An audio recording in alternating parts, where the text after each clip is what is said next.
game designer. So, to Nikki now, so I'm just fucking... Yeah, hello. Welcome to this. This is a session of You Meet in a Tavern, You Die in a Dungeon, and you are all going to die tonight. Hopefully, at least once. Well, definitely at least once, but potentially many, many times over. Oh, damn. Before we get going, we're just going to run through a few things just to sort of get us settled and get us going at the start of the session to work out what kind of session we want to play today. So, the first question is, this is a game about Dungeoneers dying.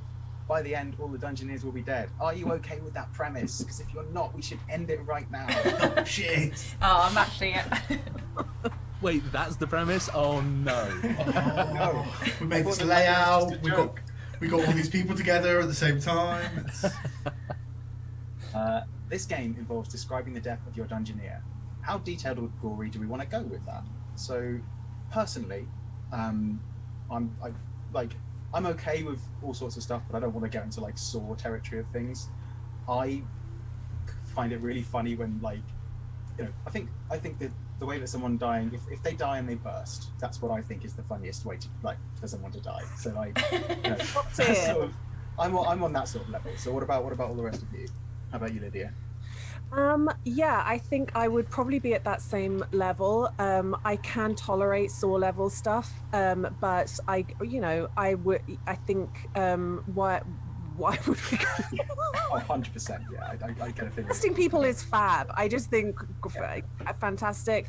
In our games, I've quite frequently been absolutely revolting. So that's my whole bag for sure. Tom, how about you? Yeah, just explode me. Yeah, just burst Just you. do it. Burst But you as quick as we can. I'm just a sick little burster here. Okay. Oh, Moving, I'm going to X card that right out. Rochelle, are you at that sort of level? Is there anything you definitely don't want in? Or? Oh no, I'm good with that. I think I'm the same as you. I'm like, not really Saw level, but anything else, I'm like, I'm all good.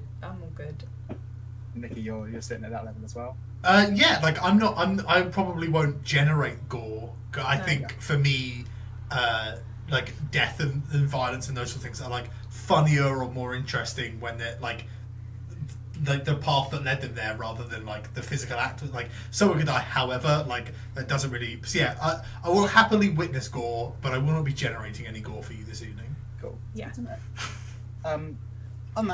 that end, is there anything we definitely don't or do want to appear in the game? Is there any content you want to just X straight out of here and not have involved, or is there something where you're like, oh, I really want this to happen, and I think that would be cool? Everyone's going to look at Tom to see which one of the phobias he's going to self-impose on himself or X out. Listen. I have very specific phobias that I have unleashed upon myself in characters that I've made before. So no X cards for me tonight. I think whatever comes. Yeah, I'm all groovy.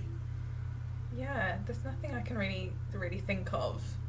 Yeah, I mean, honestly, the only things that I would have as a definite no, it would be wild for them to turn up in this sort of Yeah, that was my thing as well. Non-consensual sex, which honestly would really be wild. Yeah. And also, I just had quite a lot of family grief. But again, it'd be really odd if you made my parents turn up and die in this game. Yeah. So I think we're absolutely safe. Okay, good. How long do we want to play for today? Because everyone likes going to bed, right? Some people. Others. Some people in this. Some people have insomnia, so yeah. they don't. In an ideal world for me, we're done by 10:30 at the latest. Does that sound reasonable? That's about usually when we finish a stream. I went from starting at 7, but I don't know if anyone's got any reason to. No. No, sounds good to me. Oh, yeah. And we have total control over when the game ends as well. Yeah. It's very much a thing. We just go, this is when it ends now, and we do the thing which ends it. So at any point we can call it earlier. If we're just getting tired or whatever, then we can just do that. So that's perfect. Fair enough. And yeah, what sort of tone do you want for the session? Like, I usually end up in a sort of like, everything ends up being nonsense anyway, right? And you have the fun, but it's maybe you get a little bit serious occasionally, but it's it's mostly a sort of a nonsense game. But like, I don't know, is there something you're wanting to get out of it today, and a particularly like dramatic acting sort of thing, or are you very happy with that sort of level of just the general silliness that you'll get in a sort of casual session? I mean, listen. Anyone who's ever seen me roleplay anything knows that silliness is the name of the game for me. I'm happy. I'd love a little bit of nuance, obviously, but that comes from us doing the thing. So yeah. Yeah, I think I'm a silly boy. Like it's like what I imagine Andram would have been like in ancient Greece is sort of my level of like absurdist. Just like really low budget, like someone's accidentally farted while giving a soliloquy, and it's just sort of like, yeah, that's. Anyone? Yeah, I think our general vibe is fun that then somehow finds a bit of like weight and earnestness by the. Well, you earn it. You got to earn your right to that moment. So I've got a feeling it'll work quite well. Yeah. It's like what Marvel are trying to do, but directly inverted, which is fun all the way, and then there's suddenly a moment of seriousness. Not we're taking ourselves well too seriously. Boom, fart joke. Serious again. Yeah, I think let's try and avoid that as much as possible. I mean, it's I'm going through these. I sort of have a feel for how you will play anyway at this stage, given this obviously. Yeah. But I'm just going through these to give you an idea. Like, at any point, if we're not like meeting these sort of like standards, as it were, like just we can stop it, we can call it back, we can start scenes again. It's all about that. It's all about just making a story that we're all finding fun. So with that in mind, let's get you going. So before you can join a dungeon, you have to meet in a tavern. Yes. So let's find out who you are. What we'll do is I'll go through how you sort of create things, and then I'll roll some things individually for you, so you can have like a little backstory prompts. And then what we'll do is we'll have a scene where we establish connections, where basically you all sit down at the bar. We have your intros where you walk in and you sort of describe what you look like, and we'll do all of that, and then nice big sort of pageantry as you're individually coming into this bar, settling down and getting a drink. And then eventually we'll have these scenes where you suddenly start to realize that maybe someone else at the table at some point in the past really fucked you over, like massively so. And it's long enough ago that like it's all on the bridge now, it's all free, like you can laugh about it, but you're gonna resolve that scene with that person, and we're gonna have a sort of a jump into a bit of RP once we've done that character creation. Right. Just keep that in mind. So yeah, there are 5 Dungeoneer types, and you've got to pick one. It doesn't matter if you pick the same one, like there's no massive distinctions here, but they are Fighter, Magic User, Priest, Ranger, and Thief. Hopefully you can send a Drive link with short versions of them in. Yeah.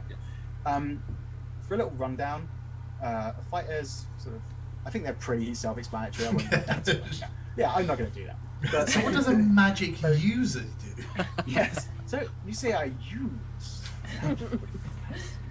The first thing we're going to do is we're going to work out your stats. So you have 2 stats, which are skill and luck. And for each of those, we're going to roll 2d6. So if we start with Lydia, you start by rolling skill, and then you roll your luck. So let's find out what those are.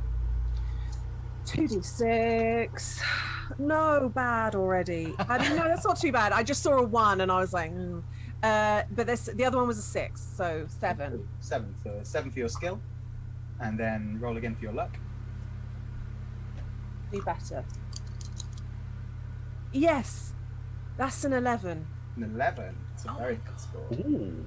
Yeah. Well, yeah, you're gonna be having a lot of lucky rolls then.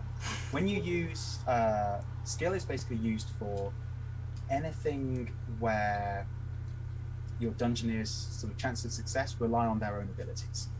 So if you're like, I'm gonna swing my sword at it, that'd be skill. If you're like, I'm going to shut my eyes and just run through and hope no one gets me. That would be Yeah, luck. that scans. I really like that. Yeah. That's so perfect for you, Lydia. What I'm proposing makes no sense. Just let me fucking do it. All right? It's a valid tactic. Tom, shall we roll you up next? Here we go. Oh god, that's a 1. And that's that's a 2. 3. Cool. So You've a got 3 on for skill. Woo! Hell yeah. That, again, it tracks. It tracks. First is a 3, the other's a 5. So what is that? 8. 8 on luck. I panicked. Fuck. Not very skilled, but you sure are lucky. Let's go for Rochelle next. Okay. Come on, roll well. Snake eyes, come on. Oh, that's a 5 and a 4. That's 9. Ooh, it's a 9. So 9 for your skill. Very skilled. Hell yeah. Okay. Get snake eyes now for luck. That's going to be fun. Just 5 and a 2, so 7 for luck. Okay. What's happened to me? 7 is the average if you're Yeah. getting boring and mathsy, so like it'll turn up a lot. Hopefully. That is above average for me. Yeah. There's a rule in this book that I feel is deliberately exists to fuck me, which is if you get a 12 in any of your abilities, you reduce your destiny score by 3. He typically rolls incredibly well. Okay, that wasn't too bad. That was a 7, Okay. and that was a 4. God, I rolled terribly. Let's go. A 4 for your luck. Oh. Good. That reads. Yes. What's that One of the positive things of this is that like even though like when you are rolling things going wrong, like in the games I've played so far, like it doesn't have the feel bads, which is nice because it's all very much like, you know, it's all just the bad things that happen to all of you when you're ready to Yeah. die. It's a foregone conclusion anyway. We might as well just have fun with it, you know. Yeah, 100%. The other thing to just sort of bear in mind whilst we're saying that is that you as the player are 100% aware that they're going to die, gunning for it, and going to be literally in control of when it happens. Like you just go, I'm going to die now, and you go from there. Your character wants to live, Yeah. so that's the thing we're gonna remember and how they act as well. Love I've that. just had a really. This is really awful because I hate it when I make something and someone goes, "Oh, it's like this thing," and it's not like this thing, and it's not a game, so don't worry. You ever seen the film Stranger Than Fiction? The one Yeah. with Will. Will Ferrell. Yes. His internal monologue becomes a narrator, and basically he finds out there's a woman writing a book about the character, and they're alive in the same world, and like she's famous for killing off her characters at the end of every book. So he's like trying to like change his story. Like it's really, really It's a interesting. great film. But Yeah. like he's learning that like someone else is pseudo in control of, and then she's grappling with the reality of the character being like it's a very, very good Will Ferrell film that isn't a comedy. Unrelated to that whatsoever, I think I know my character. Bill Ferrell. In the last game I played, we had Kiggler's Nage, so if you want to Very good. Yes. Yeah. And it was very specifically, I am Nicolas Cage from National Treasure. Oh, that was the pure proof of it. Cool. The next thing you've got to do, you've all got a thing called Destiny as well. It starts at 12. It's not really hit points. It's much more around the idea that when that is reduced, you're out of luck, basically. If your Destiny reaches 0, you don't die immediately, but the next room we go into, I'll make sure there's a thing in there that you will die to. Cool. Love it. Just remind myself what that actually looks like, or what I've given you. The next thing we'll do is pick some talents. So each of you has 3 to choose from. They're basically written as rules text, so if you want to understand what they mean, give me a shout. Some of them are around being able to put your Dungeoneer so they last for longer, and some of them are around things like making it easier for you to die, or making things more interesting as you go. So there's a bit of a spread on them. just to clarify, so I'm playing a magic user. The alchemical creations, the loot in general. Do you have like loot cards or something, or is it what I think it is, which is just this is a thing in your thing, like like envision what that does. Yeah, so anything that is called gear, so we Yeah. have two things which are gear and loot. Anything which is called gear is basically you use it to describe things better. Cool. And there is no mechanical use for it at all. Nothing. You can, if you clear out a room, and we'll like get onto this a bit more in a bit, but if you clear out a room, you can get loot. And loot will do is sort of lots of special items and things like that that will make your dungeoneer last longer. Oh, cool. Right, so the loot has like stats and things. The gear is like flavor stuff. Yeah. Cool. Love that. Love that. I'll give you a minute or so just sort of work out what you're doing with your talent, or just let me know when you've got them, and I'll roll some things in the background here. Just to confirm, these are the class specific talents. Yeah. Yes, that's right. Yeah. Cool. I have mine. Dungeoneer type. I'm a magic user, and I'm going for alchemical creations. Fantastic. I think I'm gonna Be a potion boy. You just have to give it a little jiggle. Can you? I was taken with the priest dungeoneer. Yep. And the turn undead. Yes. Can you explain that one to me? Yeah, 100%. So yeah, this is one of the more complex ones. When we enter a room, so what I'll do for the dungeon is we'll generate rooms, and they'll have things with hazards in them. They can be like environmental things, or they can be like monsters, or they can be people. You don't have to treat them as if they're all like trying to kill you, so you can engage with them in sort of more social ways or something like that. But you are going to have to find a way to sort of get around each one of those. This one says, when the dungeon keeper describes the hazards in the room, so when I get a room, I'll describe the hazards in there, because that will somehow relate to whether or not you die to those things. Cool.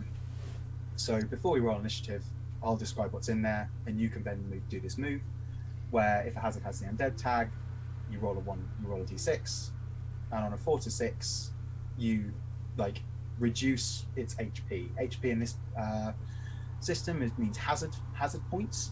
Mm-hmm. So they're a bit more amorphous. They're sort of in that same way that like you might use hit points if you were saying like having a sword fight in a duel or something, and go, it's not actually wounds you're taking, it's more your exhaustion or your sort of will to keep fighting.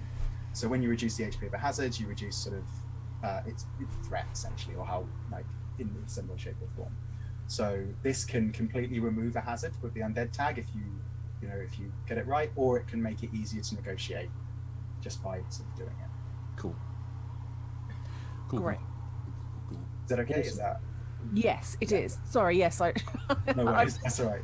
Too busy thinking to actually vocalize anything. Lydia went, I've got my information, I no longer need you.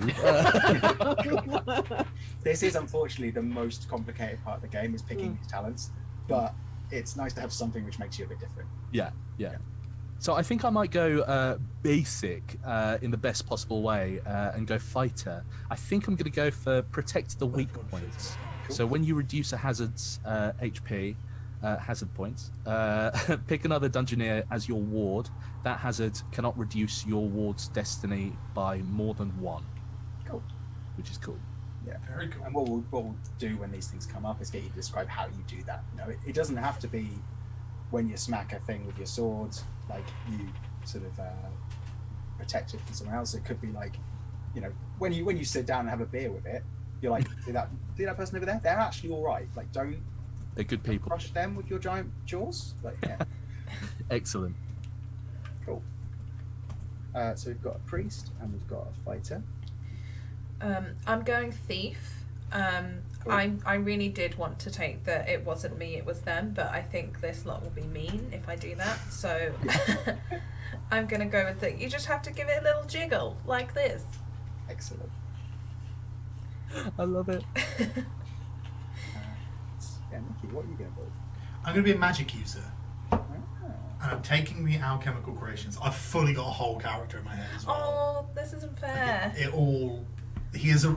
As always with my characters, he has arrived fully formed. amazing. Very excited for him to die. Underneath your talents, you'll see that you've got some numbers which say magic user on success versus hazard, or fighter on success versus hazard. Yeah. Or etc. Oh, yeah. Basically, when you roll a success against a hazard, that's the amount you'll reduce its hazard points by.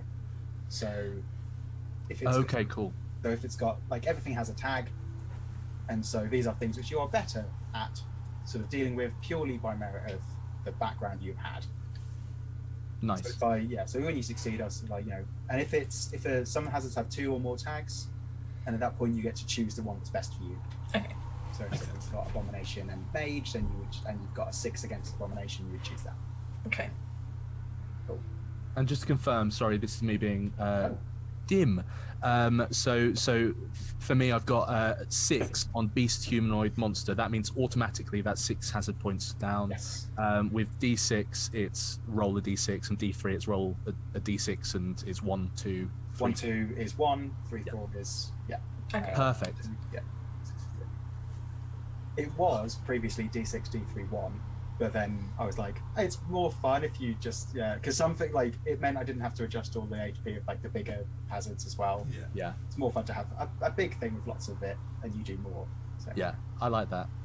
Plus, it means that you are even though you're past it and massively in debt, you were like pretty bent to the entries. So like you should be able to just smash something out of the way if you want to, or like Oh God, I love this system already. Yeah. I know it just feels like blowing smoke up proverbials, but it's oh God, it's so exciting. Excellent. I'm glad you're already excited for it. That's the aim. The next thing we're going to do is pick some things from your Dungeoneer's pack. So again, these are pieces of gear. They don't have anything mechanical in there. They're just useful if you want to describe things in the dungeon. There are some things that I've written into some hazards where it's like, if someone tries to do this type of thing against it, it goes better or worse, basically. They're not like hard and fast rules, but they're very much along the lines of, if someone tries to use violence against it, it's more likely to do this, just as sort of triggers. So Nice. people maybe don't feel like they always have to smack it with a sword, which has been the first thing that everyone's done when we've gone into a dungeon the first time. It's like, I'm going to hit that thing with a sword. Everything else is fine. Do you need to know what they are? Or you? No, I don't need to know. Cool. No, I don't care. Cool. I'm gonna just be a quick dimwit again. In the priest pack, one of the options is a discipline. Oh, it's like a self-flagellating. Oh, wow. So, Okay, yeah. Cool, good to know. If you try and search for it, though, you'll just find the sex toy rather than the priest thing. So yeah, but it's that. So we've got to take your word for it that it is a thing, and it's not just the priest is carrying a sex. There's handcuffs are in there. So, yeah. Yeah, I was really tempted by like the ceramic ritual knife, but the character has informed the things that they have, and they wouldn't have a knife. Once you've got your bits from the pack, we're going to work out a look and a backstory. So your look, you've probably all thought of something already, but if you want to roll on a table, then there's a table to roll on. I'm gonna roll.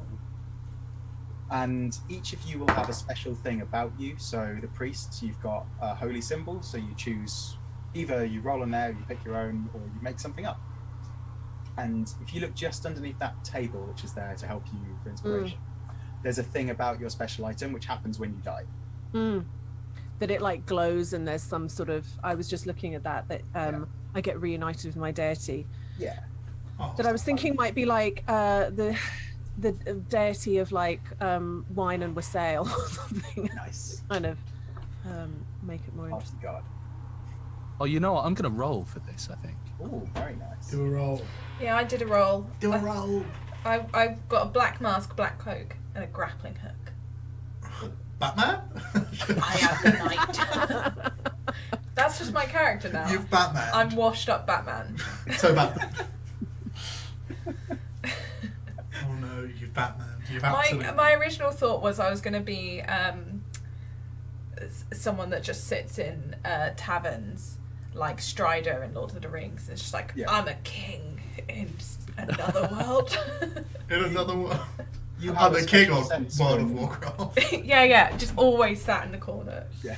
Just the biggest man spread you've ever Oh, yeah. seen. God. Is that one person taking up a 4-person booth? Yep. Yep. Just don't even try it. Cool. So I rolled a 1. I'm evidently not rolling particularly high at all today. Love that. So I've got burly, sweat-stained, with heavy armor, and I have a hand axe and a round shield. You've got a hand axe and heavy armor. That is. Yes. You may as well be punching people. That's very fun. Let's quickly roll you up. Let's roll you all up a backstory. Yes. Which you can bring in when we have your tavern scene, and then we'll introduce you all with your name and pronouns as you enter the bar, and I'll sort of describe the tavern as we go from there. That sounds good. Yeah. Awesome. So, Lydia, can you roll the d12 for me? This is for your background. Big dice, big dice, big dice. 3. 3. You have an artisanal background. Yeah, that makes sense. Now roll me another d12, because this is the great deed you did as an adventurer in your prime. I'm just writing. Oh, gutted. I should have rolled on the table. One of the options was rainbow jodhpurs. 2. A 2. 2. Remember that. 2. Remember that? You rescued a monarch. Ooh. Have a think about what that might be. That's quite literally the game that I play. This is starting to sound really like my character from the 24-hour game, Nikki. Yeah, it's a lot like your character from 24 Hours. Yeah. And finally, let's find out how you got into crippling debt. Yes. Woo! I mean, I think I loved my god too much, and my partying. I just couldn't stop partying. I was just throwing so many parties on the donations that people gave to the church, thinking this is what they're donating for, right? Yeah. And then the high priest found out and was like, "You're going to need to pay back this like £50,000 that you've stolen in the last year for parties," and I got nothing because I'm a holy person. Yeah. Amazing. So just misappropriation is the... Yeah, I stole from the church. I stole from the church to party, to pray. That is my prayer, guys. It's not my fault. You're a woo girl. I'm a fucking woo girl. Let me woo. It's just Kesha. It's just. Cool. Let's do Michelle. Let's do you next. okay. You thought I was going to go for Tom, didn't you? Yeah, So I was I like, can go round to Tom. I was just. I'm listening. ready. Change it up. I'm change it ready. up. 5. A 5. You have a chivalric background somehow. Ooh. What's Which- that? Like, Like chivalry. Chivalry. Like. Yeah. okay. Nice. Sort Knightly. of knightly, potentially. Which, a dark knight, perhaps? I am the knight. It's all coming I am down the more knight, now. but with a K. Yes. This is fully Wesley from I was about to say Neverending Story, Princess Bride, Yes. right? Wait, what's the thing he says? As you wish. As you wish. Uh, Okay. And what did you do, Romy, D12? Oh, another 5. Another 5. You discovered a lost kingdom. Troll Kingdom. A whole kingdom. That's so cool. Yeah, I'm going to tell you now, you did not roll the interesting one. Like, the ones at the bottom are, like, a little bit boring, and then they get, like, steadily more ridiculous. as we Okay. Okay. go. And do you want to roll to see how you got into debt, or have you got a vibe? No, I want to roll. This character is wild. Yeah. So wild. Oh, a 7. A 7. Blackmail. Hell yeah. Oh my god, who did I blackmail? Basically, they found out you were Oh. Bruce Wayne. Oh my After you're god. going around pointing out your knighthood to everyone. The knighthood or cowl. How did you know? Nikki, let's come to you. Let's go. 1. A 1. You have an academic background. That reads. That tracks. A 10. A 10. You outwitted a devil. Oh, I love. That's so funny. Incredible. A 3. A 3. Heavy fines. This is very good. So that weirdly, the devil thing is new, but it works very well. but it all lines up with what I had in mind for my character, which is Perfection. Perfect. Tom, let's find out your rise and fall, shall we? And away we go. That was a 3. A 3. That's also artisanal. Do you want to roll again, or are you happy? Yeah, to... I'll roll again. We want difference. We want. I got a 7. Have we had a 7? We haven't. No, you actually have an ecclesiastical background. Ooh, okay, interesting. Oh, I like it. All right. Sorry, I'm just frantically figuring out how the hell I spell ecclesiastical, and I've got it wrong. But that's fine. I know what it means. Yeah, you just need to write the word you know. That's yeah. All right. Cool. Your deed. I still don't know what it means. I've got a 5. 5. That is one we've had before. Do you want to roll Cool. again? I'll roll again. Let's go. Ooh, 11. An 11. You defeated a dragon. It makes sense. That actually makes sense for the person I've got in my head. Killed a dragon. Awesome. Or defeated. Yeah. You don't have to have killed it. Could have been in chess. Yeah. And I am gonna roll the reason as well. Have we had a 7? Yes. We That have, fines. Okay, here we go. 10. 10. Confidence scam.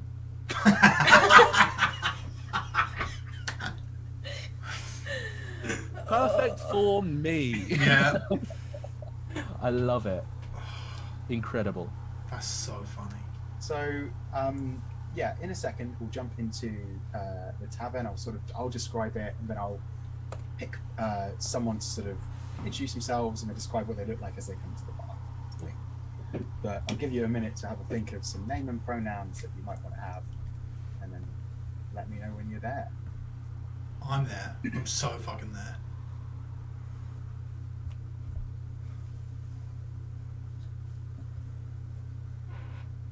I don't know if I want that name's too on the nose. Dick Wayne. Yes. I love the excitement that Michelle's getting for a character that is inevitably going to die. I can't wait for my character to die.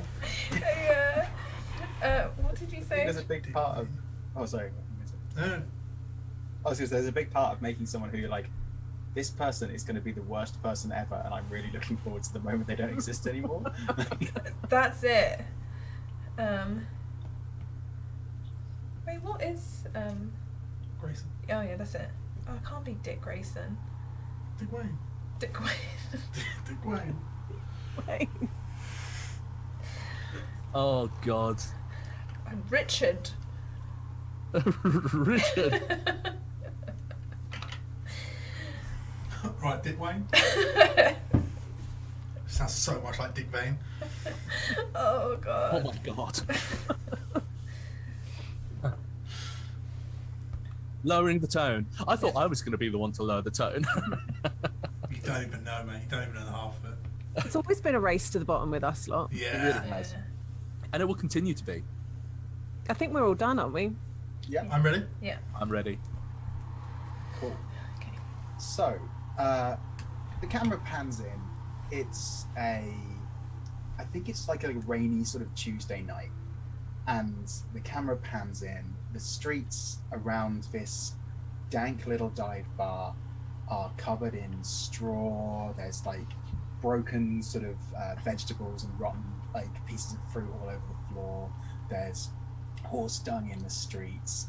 The alleys people sort of nip into, pulling their cloaks up above their heads, as we come to this sort of weekly hanging sign, which states in sort of faded red, messily painted letters and a very crudely daubed green sort of picture above it, the Measly Goblin. And we sort of the camera sort of comes down from the sign and goes through the window. When I say window, it's a hole in the wall, and it sort of pushes through the hole into wall into this hole in the wall, and we see the sort of set of sort of very small tables which are all occupied. Lots of people sort of bent over, looking sort of shadily around, not trying to make eye contact with people. Lots of hushed voices, And at the bar, there is this enormous, fantastically groomed ogre with just this incredible twisted moustache, slicked back hair, very very nice, sort of incredibly out of place purple pinstripe suit that fits almost like sort of kingpin-esque fit on this suit. Who is snapping sass to various people across the bar, like, honey, you shouldn't come in here looking like that. No, come on, I'll sort you out. And the door pushes open. There is a wet sort of flutter of raindrops, and Tom, who walks into the bar. Okay, in walks a man, male figure. When I say this person walks into the bar, he kind of opens the door and tries to walk in and realizes that he can't quite fit, and so has to kind of sidestep and do like a little crab walk into the bar. This large, well, I say large, he's sort of probably about 4'10". I don't know why I do this to myself. He's about 4'10" and about like 3'11" wide. And he sort of comes into the bar. He has full slightly kind of what's it called, patinaed with rust, sort of heavy plate on his chest, and just enough kind of space like between the pieces of plate that you can see these kind of heavy sweat stains on the pits. He's kind of wearing like board shorts underneath. Can't really afford to keep the ensemble in fitting. He kind of like looks around, puffs up his chest a little bit, and kind of smiles in a very kind of Liz Truss way, and sees that no one is applauding him. sees that no one is applauding him, and just kind of like you can see his lower lip kind of come out in a bit of a pout. This man, he's got sort of what once was like a almost like a duckbill, no, not a duckbill, duck's ass kind of a pompadour.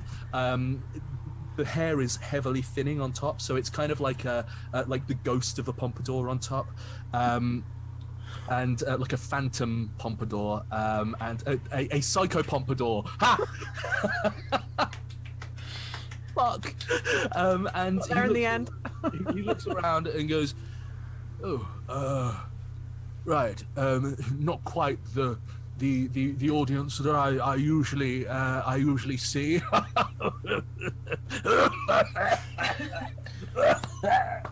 And walks up to the bar and says, "Hello. It's a pleasure to meet you. My name." It's always mine. Yeah, well, I think I rather think it is. My name's Neville. You probably know me, Neville the Undying. I know you now, honey. And what is your name? Calvin, honey. Calvin. Can I get you something to drink? Yes, please. Could I have your finest ale, please? He says to the crowd, and then to Calvin, kind of goes, could you make it a half, please? Like slides across. Pause from the one barrel they have. And slides it across. And yeah, you take your seat at the bar. Who is next to come into this dank little hole? I mean, I'll arrive. Well, I won't. Yeah. Cool. Mickey, tell us who slops open the door. I think at this point, like, they're starting to run this river of sort of white brown water down like past the door, and so when it opens you have to step over that to get in. So this like a very, very skinny elven figure has this kind of I can like tell just from there's got long, but the ears are drooping from about halfway from like aged cartilage. They're just sort of like a sad dog. They've got like this sort of like magical like hearth bubble above them, like a noir cop would use a newspaper as they walk in from the rain, and as they step through. Is a man that in his heyday was known by his full name, Robert Beauchamp, but is now goes by Bob Beauchamp, as his deeds have been lost to history somewhat. He's got this sort of like somewhere between a wizard robe and a trench coat. It's like a very practical wizard robe. There are parts of it like under the lapel that are still that kind of like starry night blue purple, and there were stars stitched onto it. The corners of the stars have worn away and the colour has faded so much that it's more like a grey coat with beige dots embroidered onto the outside. Yeah. His wizard hat flops down like a wee Willy Winkle, and the tips of his once erect wizard shoes now have to be like strapped like to one of the buttons at the top. So he's just got this kind of like excess fabric like running up the front of his shoe.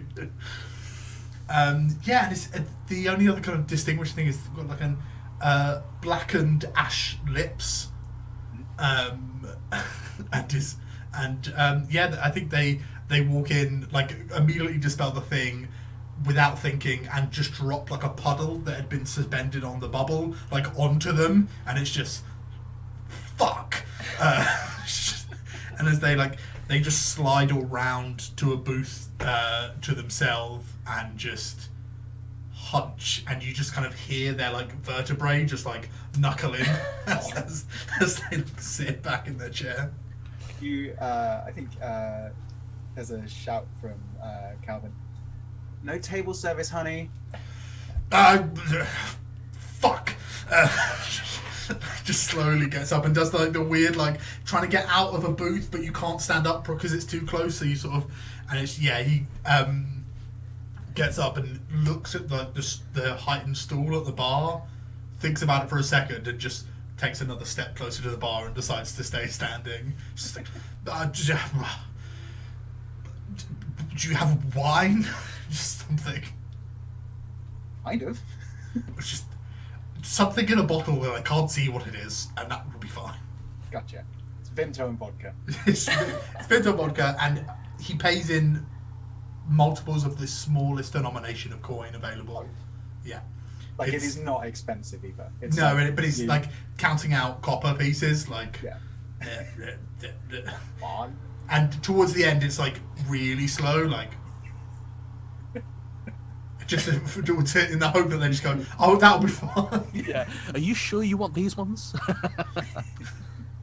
Classic petrol station tactic. Yeah. Brilliant. Who would like to go next? I'll go.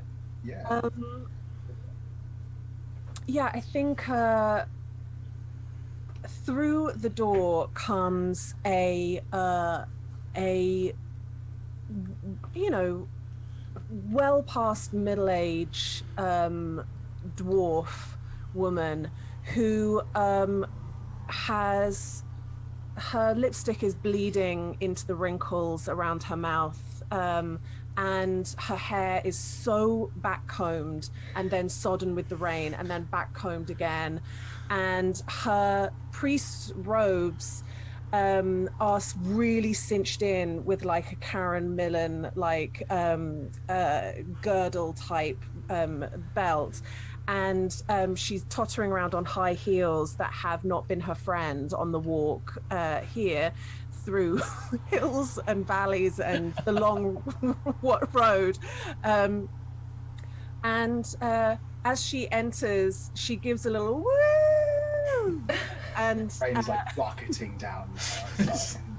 she's just trying to like bring the energy into the room and is expecting a woo back, and She gets waits. one. She immediately gets one. Calvin is like, "Woo, honey, come on in. Where have you been all evening?" Hello. What's fun? What's fun to drink? Calvin looks for a minute around the bar, then reaches underneath, pulls out. It's this like very, very dusty bottle, which has got like. I'm trying to think of what the. Have you ever had tequila rosé? I haven't, but it sounds so good. Is it tequila and Sort of a rosé? pink goo, like, like just fills up like I guess like the nearest cup, which like I think at this point it's like a like it's like a Manhattan style glass, you know, that style thing. Like for some reason is under there. It's blown the dust off as well. That's there, and you just get this pink drink, and then they look around and they get an olive, and they pop it inside. Yes. Is it like one of those promotional glasses that came with the bottle that the tavern got when you ordered some bottles and we've just launched, so here's a promotional glass? She leans forward and with already red wine stained lips and teeth just goes, bless you, my child, and takes a drink. Her name is what is it? Beatrice Bellamy, but people call her Birdie the Unbeaten, or just Birdie to her. Birdie. And she takes a sip and like looks around for someone who looks like they've got the best conversation. And Neville's still trying to kind of like hoist himself up onto one of the bar stools and just sort of nods at you and go, "Hi."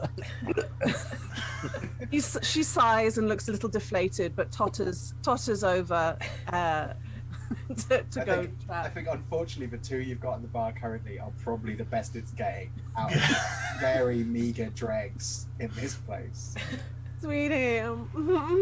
So finally, the storm is really picking up. There is a pitching crack of lightning and thunder. White light bursts through the tiny hole window, and then everything goes black for a moment, and the door swings open to reveal. In walks someone sort of maybe like 5'9", 5'10". You can't really tell a lot about them because I think with that flash, if you like look over, it's just a hooded figure in the doorway that is like blown out by the lightning behind it. So it's just like you can't make anything out. But then when it dies down, it's like you can just see it like an older gentleman getting on in years, just so much like black makeup has just run down his face from the rain. He's wearing like a black mask, and he's done that thing of like, I'm gonna like get the black coal around my eyes, but it's just run, so there's actually none here anymore. It's just down his face, and he has kind of a wide-eyed look on his face as he sees people have turned around to look at him. How did you know? Yeah, he is a bit like trying to be like mysterious. Like he tries to like play it off and just steps. He's trying to like blend in, so he's like trying to step around the bar before he goes straight up to it. But I imagine there's not that huge amount of people here. It's not busy, so like it's literally a lap of the bar. It could not be less.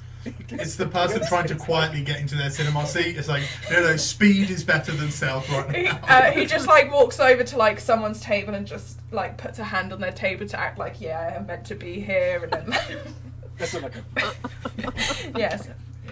And Calvin is very much just sort of like leaning on the bar, just watching all the way around. Calvin's having a great time. And then he just like comes up to the bar and like And Carl says, I've been here the whole time. What's you got, honey? Really, we're a spiritual home for many. Yeah. Saving me. Can I have just whatever you've got? And like he'll slide over like 2 coins of whatever he's got, and it's like, and you never saw me, right? I think there's just like, it's like, You've probably heard of me. I am the Knight. so it's immediately following you never saw me with let me tell you who I am. I love it so much. Yeah. And the idea of bribing someone for silence with a £2 coin. yeah. Doing That's that all I like got. subtle handshake thing, like you shake the hand and you just leave a coin. And like, what's Never this? saw me. Like 3 20p's that you've tried to get. yeah. Go and pay for some parking. Yeah. Go get yourself a small can of Pepsi Max. Yeah. Yeah, Treat it's yourself. One of those like the like pub size ones they did for a while, where it's like still as wide. Yeah. Oh, so the Neville variety, yeah. Yeah. Neville, who is just like the size of a fridge. It is, He's also in a breastplate and board shorts, which is insane. love it. I'm having He's such a good the time. size of an under-counter fridge. At the very least. The Knight with a K, I assume. Yeah, the Knight with a K. Yeah. So that's lowercase k, uppercase N, and then IGHT. Yeah. Yeah. If you need You to never saw know, me. his real name is Dick Wainson, but like he's being blackmailed for his identity, so he doesn't want anyone to know. Amazing. So good. Brilliant. So, yeah, like time passes a bit. You all sort of, I guess, sort of settle into your various places, sort of along the bar. Maybe like you've occasionally mentioned things to each other, or sort of given each other a nod. Maybe Birdie has been actively talking to Absolutely, everyone. darling. Absolutely. And I presume the night has just been sort of like doing that thing where like you just edge closer and closer to a conversation. Yeah. And you're not part of it, just like. The 3 of them have been in a conversation, and suddenly I'm just behind them. Yeah. Neville has already said, "Oh, this weather though," about 17. Fuck! I'm waiting for a bus with Neville in real life. Shit. Bloody weather. When it rains, it pours. But Bob Motion is occasionally pulling out small things of powders, like various powders, sniffing them and just sitting something to his drink and just without explanation just offering it round the table. Yeah, I mean, sure. What is it? Just sort of like drops it into the drink and just back into his. Sounds fun. He's got like within the trench coat is just vials and pouches and bags and just powders and liquids akimbo. Like it's just full of it. Got this image in my head of like rather than like, you know, someone who's just trying to pass out pills, like I feel like you're the person who's like mixing their own vape in the smoking car. Oh yeah. Like, This is like he once bought some cheap alcohol, distilled it down into a powder, and it's like it's basically like, do you want a shot of vodka for your wine, but like it's Oh, like God. powdered vodka. amazing.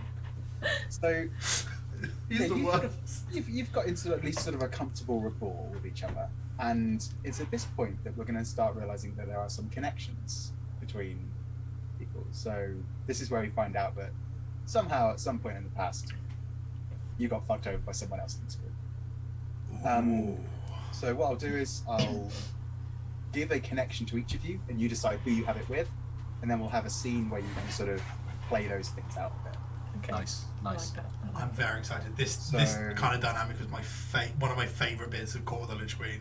Like the kind of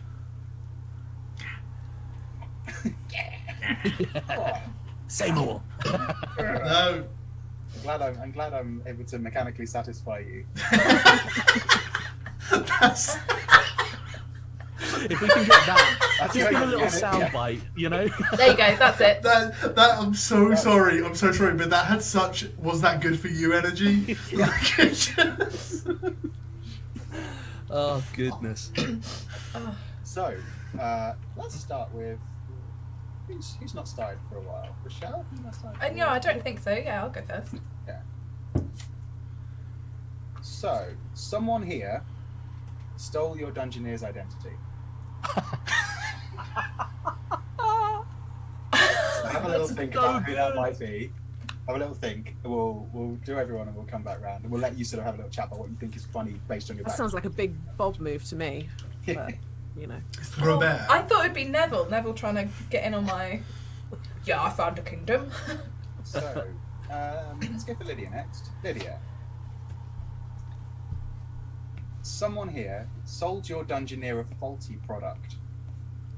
Ooh. You can see the actual anger on Lydia's face. Yeah. Immediately livid. We're on Twitter. Yeah. Who am I atting? Okay. Yeah. Someone stole something valuable from your Dungeoneer. And Tom, Yeah. this is my favourite one. Accidentally sent your Dungeoneer to hell. That sounds like a you thing. What? Why are they all Bob things? Okay. Yeah, maybe have a little chat amongst yourselves about like who you want your connection to be with and why. Oh And yeah. then we'll have a scene where basically the aim of the scene is to sort of resolve who recognises who first, how do you recognise one another, and what key element of the story do you agree or disagree on. So just sort of, just vamp it out. Okay. Tom, just remind me what your background, your Dungeoneer's background was. Background. Background. The background. Ecclesiastical, defeated a dragon, confidence scam.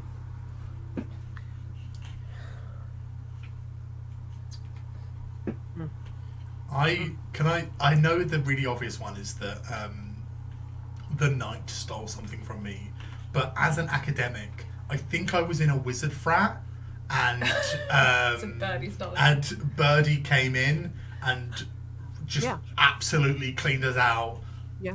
under the guise of suggested donations, Yeah. and just fully took just like a bunch of money from the wizard frat, who at the time Robert's big party trick was mixing potions in his mouth, which is Himself, right? Do you want to try and like do that scene now, or do you want to go around a few other sort of things? as in play out the realization or play out it happening.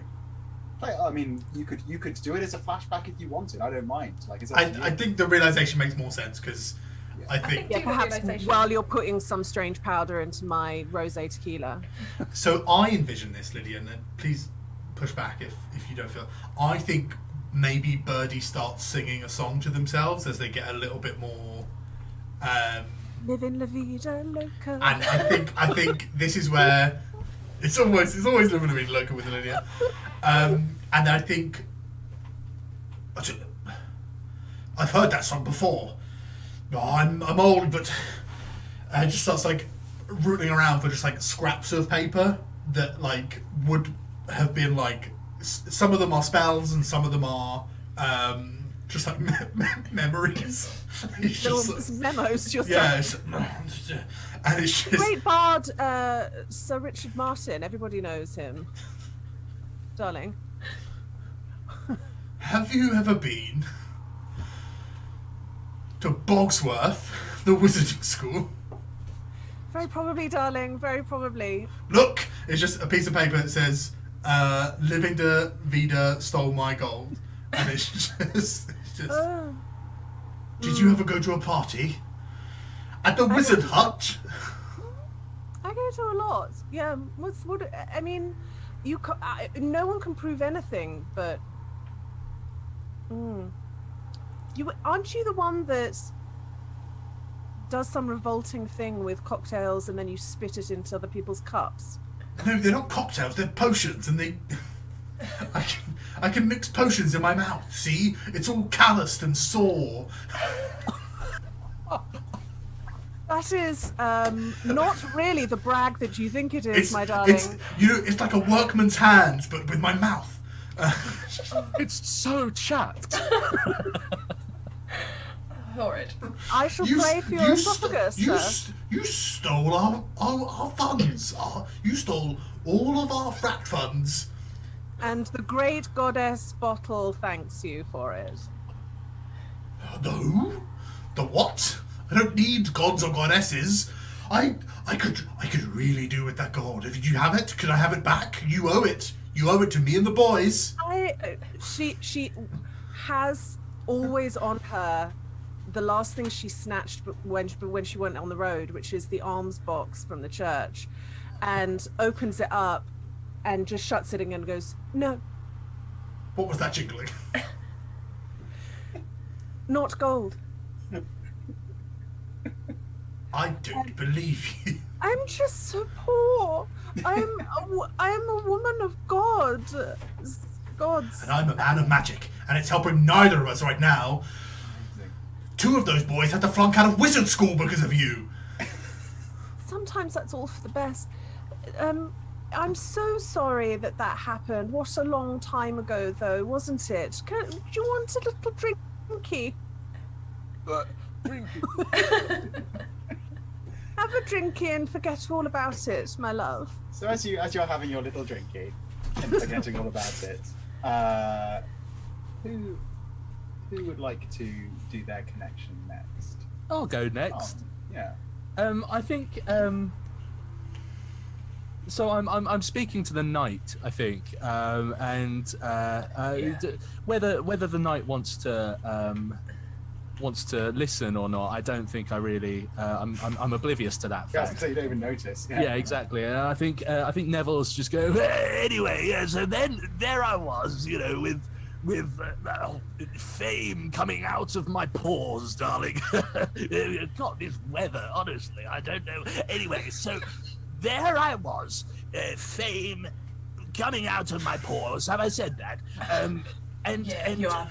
Some lovely chap came to speak to me, and said, "Listen, Neville the Undying.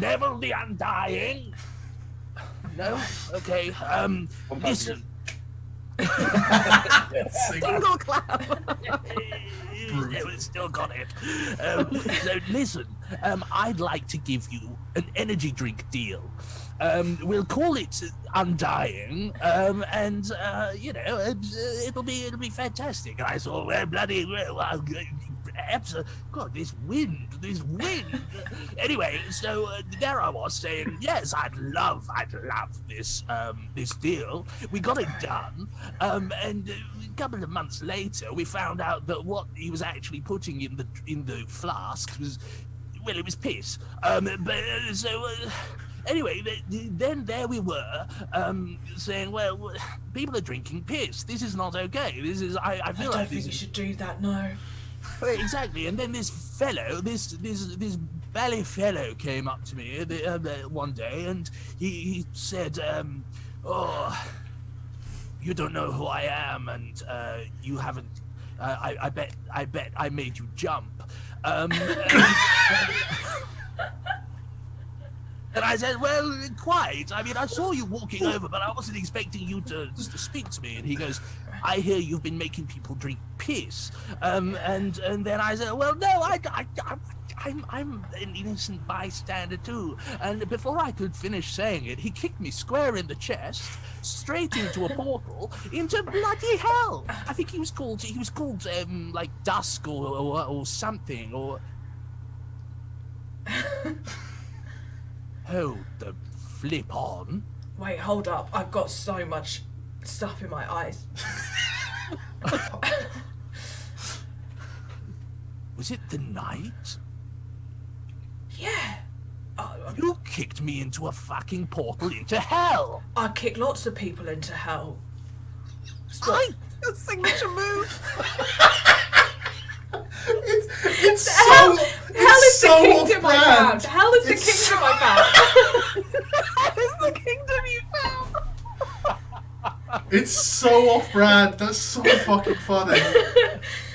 Right, yeah. And you were selling piss. Can't bloody believe you walking out of that bloody place. Did nothing for my gout. How dare you? How dare you, sir? It's fine. Why is it a problem? I didn't sell the piss. It wasn't my piss. Well, I wasn't to know that. I'm all about action now. Ask questions, kind of never. Well, ask the questions beforehand because really it was I mean I didn't really want to go to hell, and It's lovely this time of year. Well, I mean, I can imagine the steam was good for my pores, but Yeah. I don't think anyone would really want to go there if they. Listen, I think you deserve to buy me. You really should buy me a drink. To as recompense. All right. I'll how about I give you a drink? And I just slide over my drink. I had a horrible feeling gonna you were be going the to piss on me. Thank you very much appreciated. And I just elbow Birdie and go, still bloody got it. Can I jump in with mine? of course we can, yeah. Wait, I mean, that's great. That's great, darling. Can I just, because I couldn't help but to overhear that. The Undying. Yes. Because now I'm just starting to put two and thrice together. Oh. And I'm just remembering. You remember me? I do. You are so memorable as she stares at your yellowing stains on your board short. Bloom of broken veins. I'm just remembering, a few years ago, buying a few crates of potions. That I do remember that they all had a label on them that said the Undying, and I thought that meant healing potions.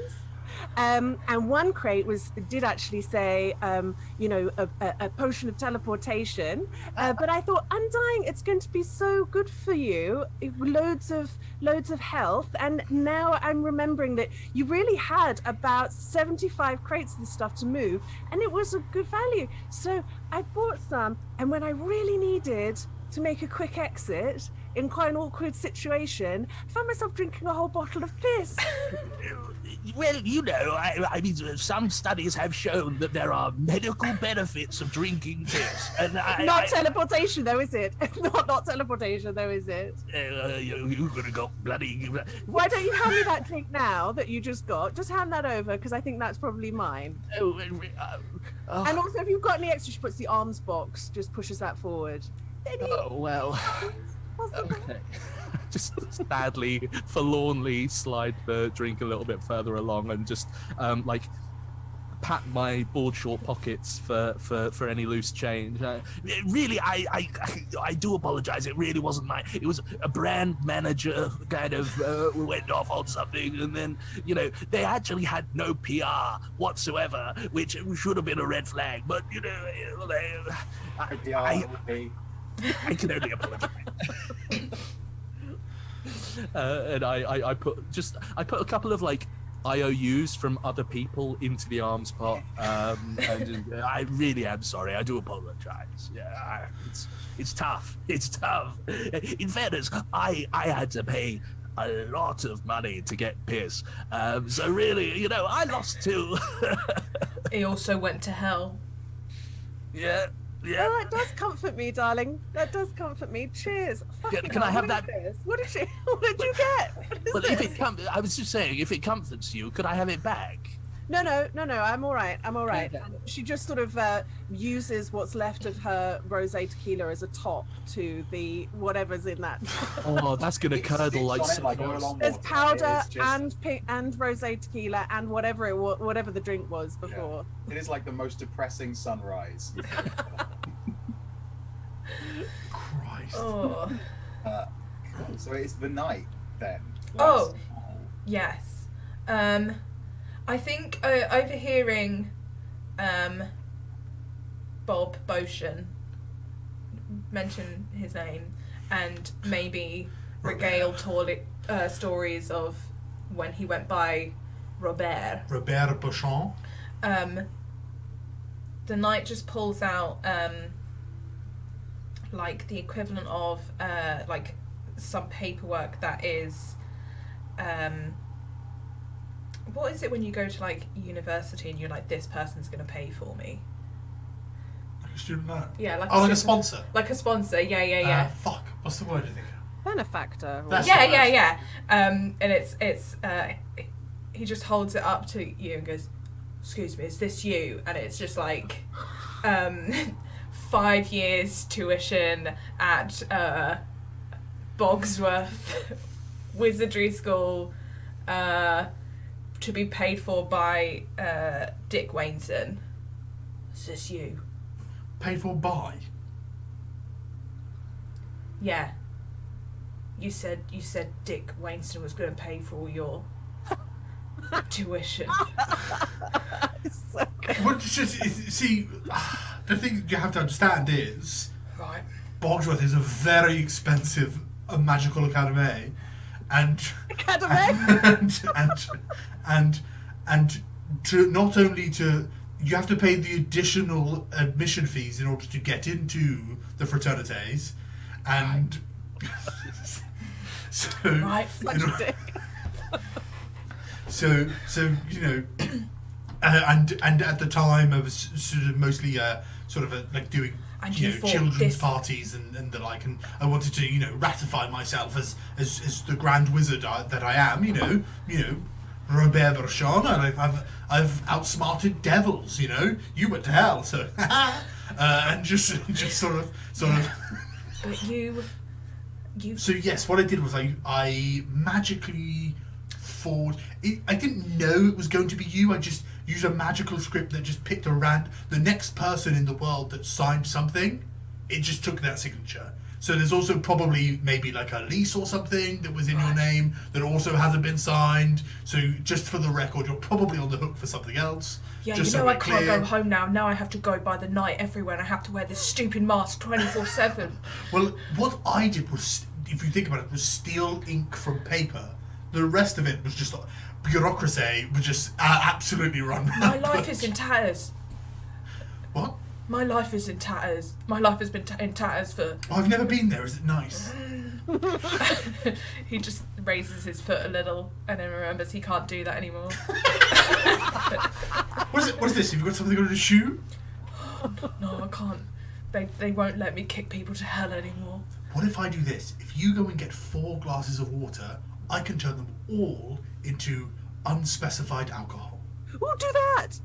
All right. Excuse me, Calvin. Can I have 4 glasses of your finest tap water? It's please? like when you get the water cup and you Can I just have the cups? I'll go do it myself. Just stands in the rain. Calvin's just like eyeing you suspiciously at this point. Like, Bob's just going to put powder. It's basically going to get turned into ethanol.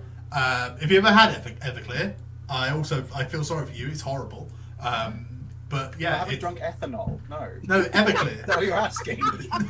I mean, basically, Everclear is like 140 proof nondescript alcohol.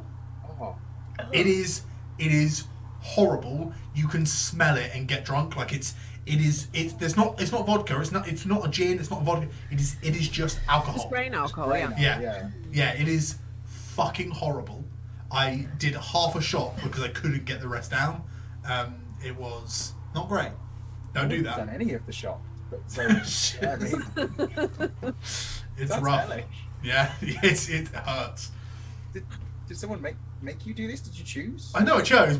Somebody had bought a small thing of Everclear while we were in Vegas, and we were like, Right. let's live. We were having 4 Locos, Mike Hard lemonades, and Everclear. 4 Loco is alcoholic energy drink, not Yeah. alcohol and No, energy drink. Great life choices all around here. Yeah. Were you It trying to was- forget you were in Vegas, or was it like? Vegas is incredibly depressing. The alcohol and the pizza was much better. Yeah.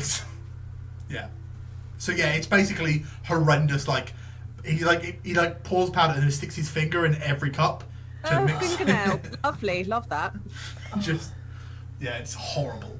Can I just say, Michelle's the knight saying, "My life is in tatters." It's one of my favourite things. My life is in tatters. My life is in tatters. I'm having such a good time with every time the knight talks. It's very much just like, this is exactly who my secret identity is. Here's a new personal fact about me, and just to reiterate, I am this secret identity. The fact that they're bankrupt or whatever from blackmail isn't one person found out their identity. It's just lots of people are like blackmailing him, and he's like, nobody can know. It's got to We the know point where, who you like, are, Dick. like they've all just clubbed together and they're like, we all know. Stop blackmailing him now. Like, it's not fair. But... Yeah. I feel bad. He just keeps giving over the money. It's like, all right. Dickie! So I think like you've all sort of you're all drinking your Everclear. Yeah. Or whatever you're The pity in your creating for voice yourselves. was. And you've sort of maybe a little deeper into your cups in the evening, and like Calvin sort of has been having a good time, like serving you some things, drinking some tequila rosé with you, that sort of thing, and Calvin leans in and like, you've all got a sort of adventuring vibe to you. You know me. I can tell adventurers. I can. When I look at you, I see adventure, and I think this is perfect for you. And like a map is slid across the table. So, a couple of weeks ago, some dungeoneers were in here. They were talking about some big thing. They're saying there's this dungeon where you can find a shard of a titan's heart, and if you cook it into a stew, it makes you immortal. And they got so drunk that they left this here when they went. In there. Now listen,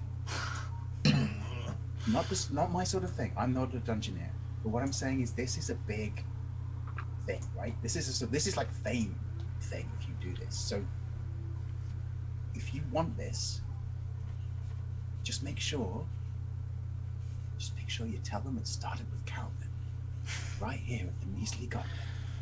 That'd put our name in flashing lights. So that's your cut. Is Yeah. Yes, and I think that's adequate. That's very fair. All of us know how good fame is and how wonderful it is and how great it is. Isn't that right, Neville? What? Yes, absolutely. I think you'll be great. Well, smashes loads of stuff because it's not. You know what? I think this is fantastic. My healer has been saying that my own ticker's been on the fritz for a while, so a little bit of Titan's heart wouldn't go amiss.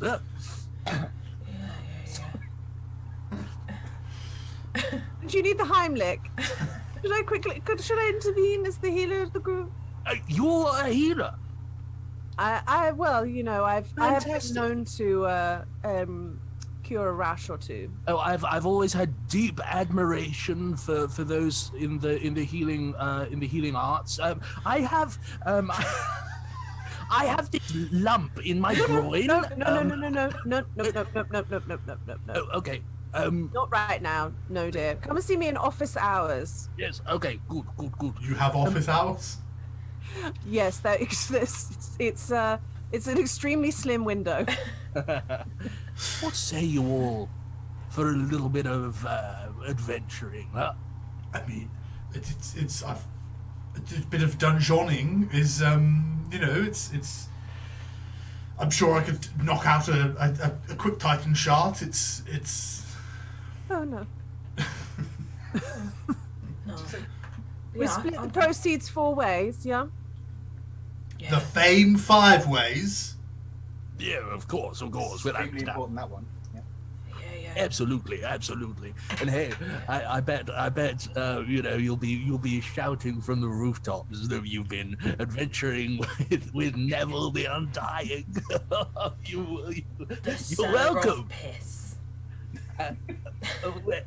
Look. Oh, you're the piss merchant. Yeah, it's the one who was selling piss. No, I need to tell you that was so useful because there's this type of potion and it requires piss, but only piss given willingly. And there was a point where they were on sale for so cheap that we were able to just knock out potion for days. I still have a crate. I'll give it to you for free. I defeated a dragon. God, this weather.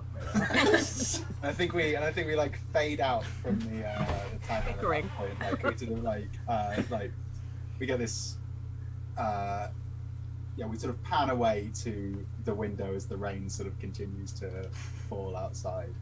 Let's find out how you're going to die. Yeah. Exciting. So, what we're going to do is I will do you all a card. That card will have a tag, which is 1 of 13, because that's how cards work. And basically, when we get into the dungeon, I'll tell you what tags the things that are in the rooms have, and you can choose to die to it if it has your tag, basically. So excited. Oh, okay. You only have to die to it when your destiny is at 0 and you enter a new room. You have to die to it if you've been reduced to 0 and it appears in the next room. Okay. But you can choose to die at any point, and you can, if you want to try and stay alive for as long as possible, that's absolutely fine as well. You don't have to die just because they had the tags in the room, but it's there. Awesome. Cool. So, who wants to find out about their death? Oh, me. We all do. Yeah. We've created people that deserve it, so Cool. I'm going to give this a little shuffle. still not over the breastplate and Tell you polo what. shorts. Do you want to draw your own card? You could do like a Google card drawer, or do you want to? Oh, heck yeah, let's do it. Yeah, draw a card and tell me what you get. Okay. I'll bring up on it. Oh, thanks. Drawer.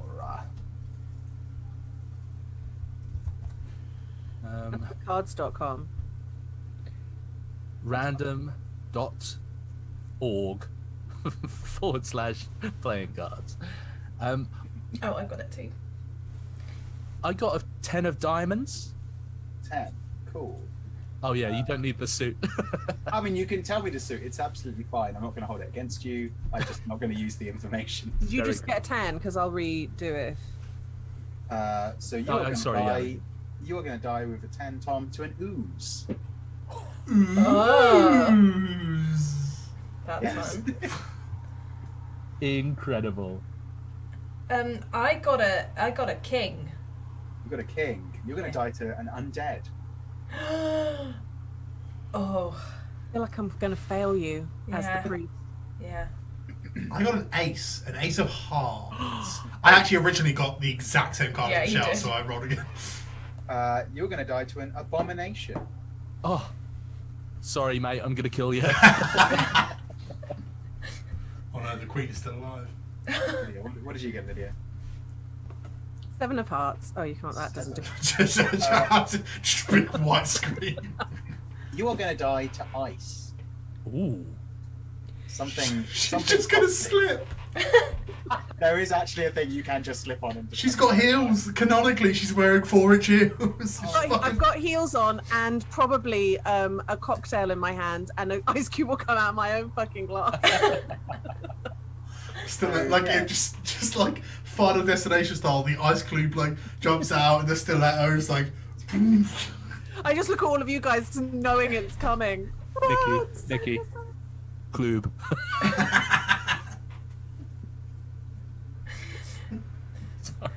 Nikki just said cube wrong. Yeah, I just said it's a thing. If somebody says a word wrong or spells a word wrong, we just repeat it at them, and I just say clue. Torture them with it. Yeah, Gelatinous glue. that's clue. Should we Cool. go to the clue? So what we'll do next is we'll do a smash cut to you arriving at the dungeon, and we'll do a little sort of what happened to you on the way kind of thing, and then we'll get to generating rooms. First, does anyone want a quick break, grab a drink, take I it. might get some more water actually. Yeah, Yes, 'cause I'll go I and grab definitely it as need some well. water. I might go pee.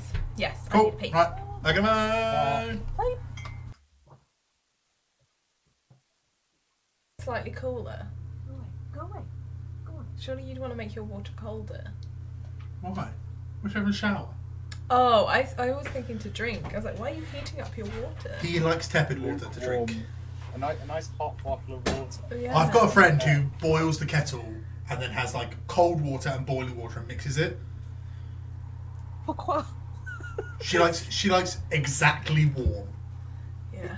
To be fair, supposedly it's better for you than ice cold water. I just strikes me before we get back into it. Struck me like halfway through. I swear a lot. I'm sorry about that. Obviously, for Kickstarter reasons, would you prefer swears at a minimum, or are you happy Now you're good. as it is? Okay, cool. I will read you a piece of rules text. Yeah. I'll search for the word fuck and that'll find it. I was about to say, I realised that the content of the RPG is not particularly PG-13 anyway, but still, just wanted to make sure. No. Yes, your chosen dungeoneer type will give you some ideas of what strengths or limitations your Abomination. dungeoneer has. A thief might fast talk their way past an intelligent enemy, or dismantle a trap, or a magic user might turn themselves invisible, or create a fog to slip by. That being said, if you want to have your magic user be bare-chested and sword-wielding, calling lightning from the heavens while wind whips with their beard, what's stopping you? That sounds cool as fuck. That's very much the vibe of the text, so Cool. yeah. Good. I don't care. I will be swearing probably, so if you swear, that's fine. Yeah. Awesome. I can always edit out things that I want to use, so... And you can beep shit. Yeah. The idea that would be presented is you can beep beep. It's easy. So yeah, let's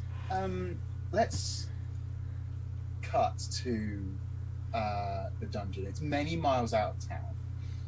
You have been told that it is in the ruins of a crumbling cyclopean city that is sort of miles from where you last saw civilization.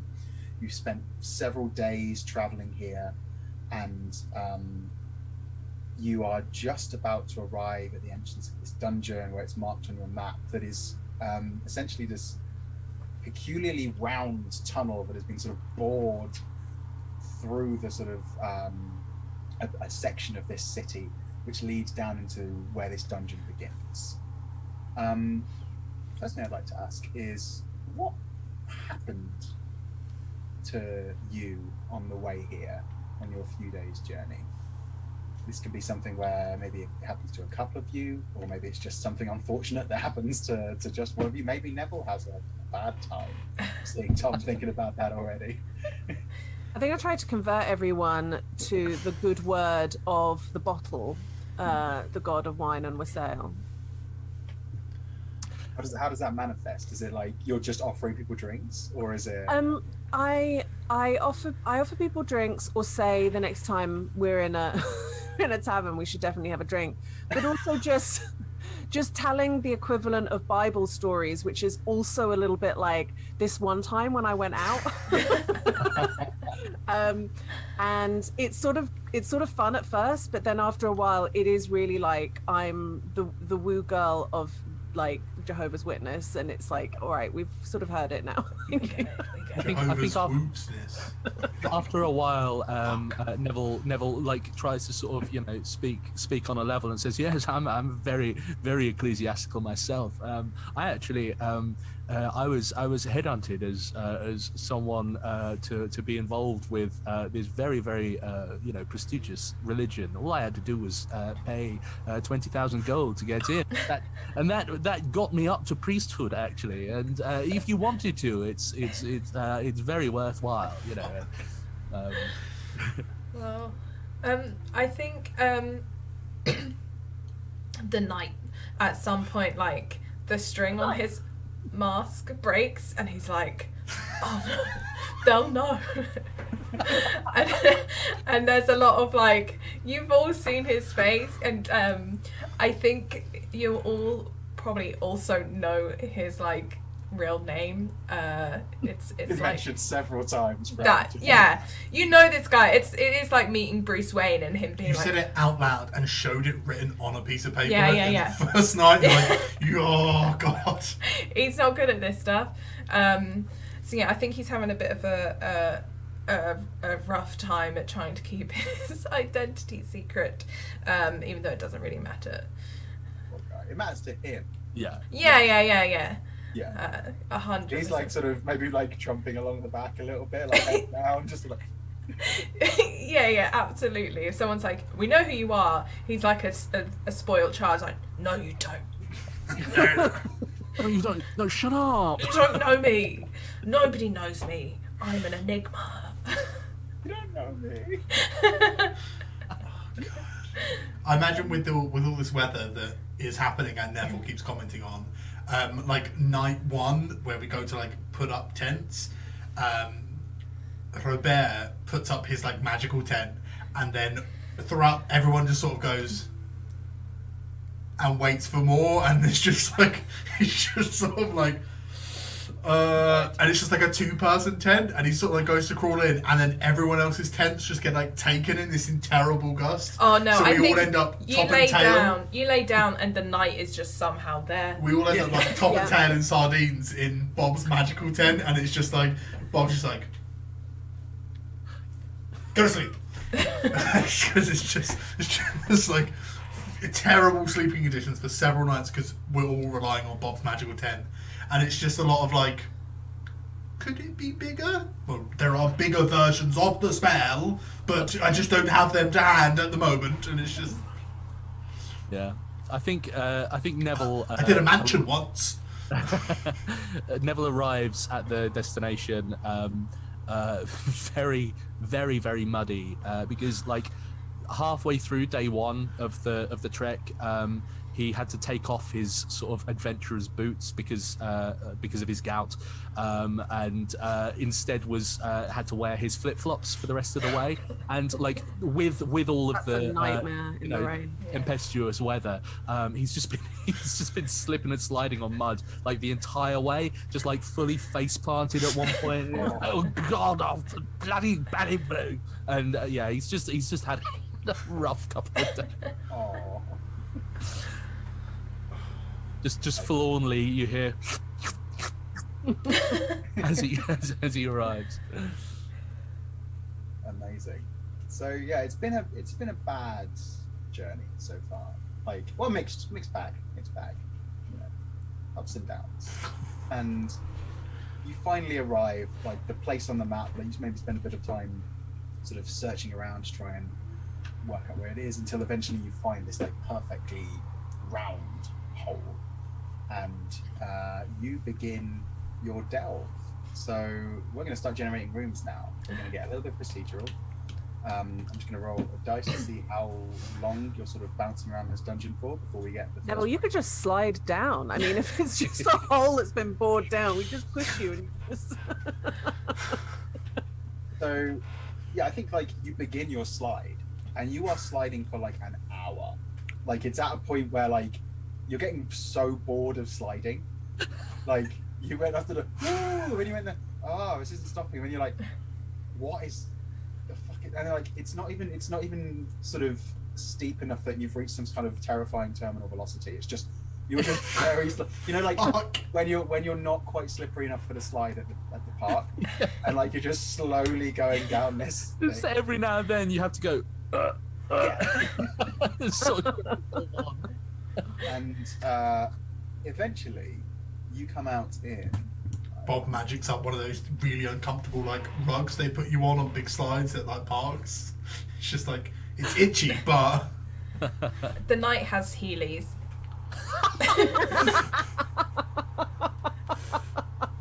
Heelys downhill is fucking a deadly idea.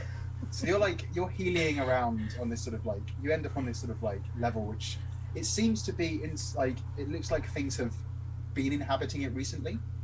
It's also got a bit more of a sort of more what's the word?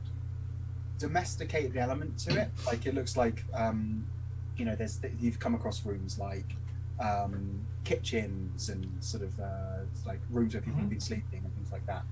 And as you're sort of knocking around and feeling on walls and things like that, you open up this secret passage, and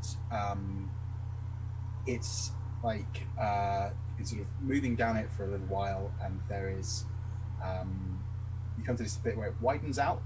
It's probably about sort of 30 foot wide, something like that, and at the end of it is this round sort of wooden door that's shut into a wall, and you've got the feeling maybe the other side will open into some other fantastic room. But as you enter into this space, you see, I'm just going to see what mood is happening in the room. So there are, in this room, we've got an abomination, we've got a demon, we've got an ooze, and a trap. So those 4 tags are going to be in this room. The abomination is going to take the form of, so in this room you can see a chest, and it's sort of like, it's just before this little like yellow door in the wall, and there's this sort of chest which is sitting on the side. It's very invitingly slightly open, gold is spilling out of it. There's a little bit of sort of almost like a salivary sort of slime pooled down the bottom of it. Flapping above it is this tiny little imp who is just copiously swearing, like the sort of under breath, sort of like fucking bugger it, shit, fucking what, fucking. Oh, it's a badger. I was just gonna say. And it seems to be swearing because there is this, every so often there is this crumbling, cracking sound, and this boulder just goes and rolls across the room, goes up out of sight somewhere else, and then goes and sort of rolls back down. And this imp is just trying to sort of time it to get through to the other side. But it's just every single time it's like, come on, this is fucking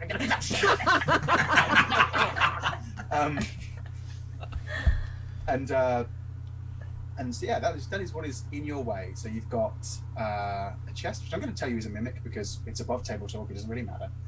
And there is sort of like just around the bottom of the mimic is this yellow slime, which is your ooze. Then you've got the imp, which is a demon, and then we've got a trap, which is that rolling boulder. Okay. We're about to roll initiative. Would anyone like to do anything first? Ooh, I think. Better put prayer to the bottle. Quick, look out for the boulder. Oh, now's the time, chaps. And Neville takes his sort of like arthritis ergonomically handled hand axe and it's medical device beige. It's and his shield, and kind of like limbers up a little bit.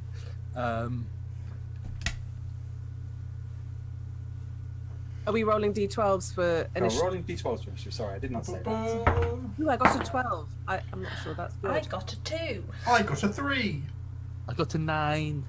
9. Cool. So the take lowest one is going to go first. Oh. So The knight. it's all about rolling low. Just to remind you that we're rolling low. So who is first? Sorry? Me, the knight, is first. I'm just adding stuff onto a sort of a little tracker spreadsheet I've got up here, so I'll just try and put it in that order. Who is next? Me. Bob Beauchamp. Bob Beauchamp. Robert Beauchamp. Cool. Who was after that? Me, you probably know me. Neville, yes. And then Beatrice Birdie the Unbeaten. and Dave. Cool. Just to confirm, sorry, Abomination, Ooze, Trap, Demon, yes? Yes, that's Yeah. right. Yeah. Excellent. And I will make sure that all your tags do turn up throughout. Nice, nice. But like, if they don't, then they'll be in the final room when we end the game. Awesome. So just a little bit about how rooms work. Again, it's all a bit theatre of the mind. It's all a bit sort of hand wavy. Essentially, you've got to succeed against each of these hazards once to be able to put yourself in a position where you're able to leave the room. It's called out of harm's way. Once you've done that, like, your dungeoneer can either sit and wait and feel sort of chuffed about having negotiated everything, or they can sort of jump back in and help other people out whenever they want, but they're still considered to have done all those successes, basically. Okay. So the bare minimum you need to leave a room is success against each of these things. If you want, you can try and handle a couple of them at a time. It's just that will become more complicated. So you'll basically take a +2 to your roll for everything that for every additional one after one, basically. Okay, Cool. okay. When you succeed against something, you'll roll or like deal the amount of HP that you would on a success. When you fail against something, I'll tell you how much destiny to reduce, and it's simple as that, really. Awesome. Amazing. Okay. Wunderbar. So, no pressure, but the knight. What would you like to do? What would you like to try and negotiate first? Well, I think so. The knight, you know, he found hell. Apparently, that's the kingdom he found. I think he has a kinship with demons, and he's quite chivalrous. So he wants to help this demon out by stopping the trap. I'm trying to think of how you'd stop a boulder. Is it like the same one, like coming through, or is it like a new one each time? If that makes sense. What would you prefer? I think Neither the are same great. one. Yeah, I think it's the same one that's like on like a weird loop or something. It's on a half pipe. It's Tony Hawk's yeah, Pro it's on a half. Skater. Yeah. It's like somehow in perpetual motion. Like Yeah. There's another imp that just has to push it back up. Yeah. There's like a Tweedledum Tweedledee thing at the top of each half pipe. They're just pushing it back. You just go, fuck off, I don't want it! I told ya! Yeah, so I want to try and do that. I want to try and stop it. I'm trying to think of how he could stop it with what he has. Do you want to use this to try, because you said you wanted to try and help the imp out, do you want us to be negotiating both of those things at the same time, or do you want to just be trying to deal with the boulder? I think just the boulder because. Right. But you're looking at the imp the whole time, like, I'm doing this for you. It's Yeah, not 100%. I got this. Yeah, I think. What if he just like finds a bit of furniture and is just gonna like jam something in its way? Yeah, sure. So there could be like loads of sort of like, maybe this where it's like secret passage is like, you know how sometimes they just become like, we don't use that room anymore. Yeah. It's like we're just lucky that like it happens to be hidden behind a stone wall because no one's asking about what's in there. We're just dumping stuff in there. Whoever was in here last has been like trashing the place. So yeah, there's all sorts of broken stuff around. A lot of it was probably less broken when it went in, and then continuous bouldering has just crunched it into nothing. But Smashed it. yeah, you could find something. Yeah, I think he's gonna try and find something to like wedge it to stop it, but then also stand at the other side of the room and using his like grappling hook that he has to kind of try and like pull it, like stick into it and then pull it tight so it just stops in the middle of the room and stops swinging essentially. Okay. Ooh. Yeah, give it a go. Yeah. Okay, so I'm rolling a. Oh no, it's just. Wait. Are you going to use your little jiggle? Yeah. Well, it says if you roll a 1 when succeeding. Yeah. So it's like if you roll a 1, basically. So you roll your 2d6, Right. and Okay. you're looking to roll lower than either your skill or your luck, depending on what this is. You roll your d12, and you're trying to roll under your your d12, sorry. under your skill. I think this would be. Yeah. Okay. Oh yeah. Okay. Yeah. Because I'm using my skill. Okay, that makes sense. Let me just quickly look at that one more time, just in case it should actually be something different.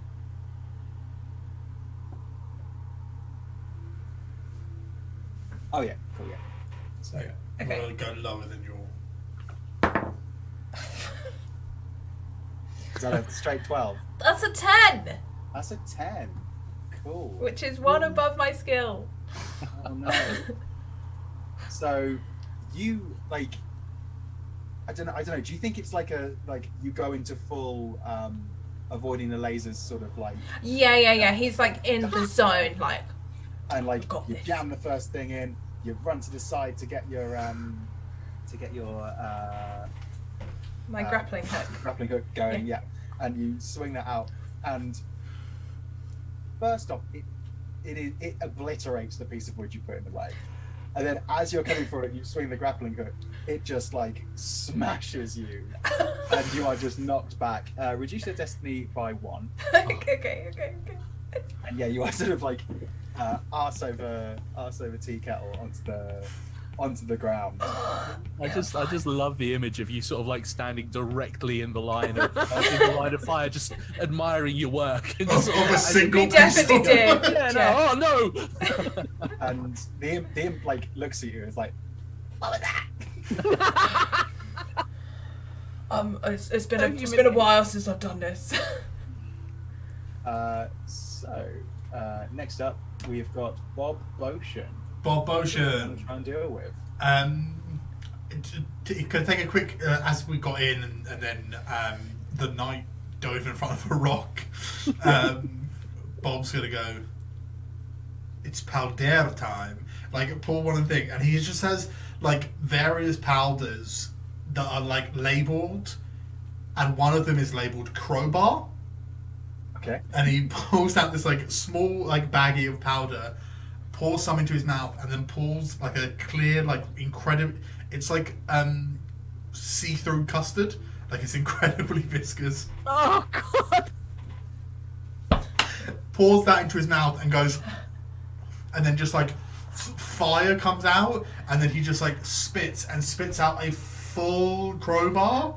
But That really makes my teeth burn. So he's basically distilled lots of things into powders and has magicked a making juice, basically. That's where he's at. Oh god. It's why his mouth's all fucked up. But I'm going to magically conjure a crowbar to fire at the mimic or the chest. Yeah, go for it. Yeah. Can we call that skill? It sounds like skill. It's what he does, right? If it's luck, it's incredibly unlucky that happens. I just... The crowbar. I like to make the magic with my mouth. Try to make your powdered squash and you accidentally vomit a crowbar. I rolled a 2 and my skill is a 7. Fantastic. It works. Do you want to tell me what this looks like and roll ordeals? So it's 6 damage because it's an abomination. Amazing. So just a flat 6. I think, so he spits the crowbar out and it was really 50-50 what side came out first, but luckily it was like the like wedge side, and I think it just like goes through like where the mimic's like mouth would meet, but where like the chest like bit, and it just like goes in and sort of like punctures like its like inner mouth and just sort of like begins like burble and bleed out of like the lips of the mimic. It's like, it's just, and it's just like this crowbar that then just like dissipates as he can't make things permanent, just temporary. It's just like pierced it into its like soft bits in the middle. Yeah, so like the jaws of the chest like snap open as something comes near, almost like Venus flytrap, like it sort of clamps down, and then as it clamps down there's this splintering, choking, horrible sound, and it bursts right back open again. This massive tongue flows out and like there's blood everywhere. It's like horrible. Like bits of gold coins and teeth, and then so I introduced a rule today where if you reduce a hazard by like basically more than half its HP, I'll roll a d6 and see what happens to it. And yeah, you have completely obliterated this mimic. Oh, nice. So everyone counts a success against the mimic. No one has to deal with that anymore. It is just lying there, sort of flapping open like a sad clam, just occasionally going. Oh. There is no more graceful art than that of wizardry. Amazing. Neville, you're up next. There's still this rolling boulder. You can see this sort of yellowish slime, which is sort of like oozing its way away from this now broken mimic, and is maybe sort of going up, like sort of absorbing bits of some of the broken stuff that's on the floor still, and sort of melting that as it goes. And then this little imp is still just sort of like, what the fuck have you done? Jesus! Oh, I'm sorry. I'm really sorry. Scary! Oh no, it's fine. It's fine. I got kicked. Folks, I got kicked into hell once. It's fine. I know how to deal with him. And I take out from my breastplate, I take out like a flask of beer and just go, "Hey, my guy, cool your jets!" And I throw the beer at this angry imp. This sounds like skill to me. Or do you think it's luck? What do you think it is? I have no idea. I feel like to get the beer to him. Yeah, I feel like that's Is Neville proficient in beering someone? Is really cool. My first roll was a 6, so I've already failed. Okay. And I've got 12. The score I meant to get under is 3. So your first roll? Huh? Did you roll twice then? Sorry. Yes. Are you not meant to roll twice? No, just roll once. Oh, once. In that case, 6. You rolling a d6 or a d12? Wait, hold on. Sorry, I rolled a d6 there. You roll a d6. A d12. You roll a d12 and you get under your score. You, people watching this, you're learning something here. Still failed. That was a 7. Ah, that's a shame. Oh no! Boulder just like hits it. Yeah, do you think it just obliterates it? I think I throw it at exactly the wrong time, and the boulder just sort of like crashes. just like a splash of beer has just gone everywhere. Just, is it beer or is it piss? It's the crucial. imp's like reaching out its hand like and then it's like fuck you, and just like shoots a little bit of fire at you, and like it just like burns your head a little bit. You take 1 destiny. That's fair. That's on me. That yes. Fucking right it was. Birdie, you're up. Right, well, Birdie sees her chance, and the boulder's just passed, crushing my dear friend, and smashing a bottle. And the imp is distracted from trying to catch the bottle and then attacking another one of my friends. So I launch myself the imp and grab hold of its feet and try and get it to fly me across the room. Oh, amazing. Holding onto its feet, and I'm really hoping that's luck. It sounds like luck to me. I mean, well, it's I guess it's like go, woo! Yeah, I'll let you roll luck for it. Go for it. I'm swinging like a chandelier.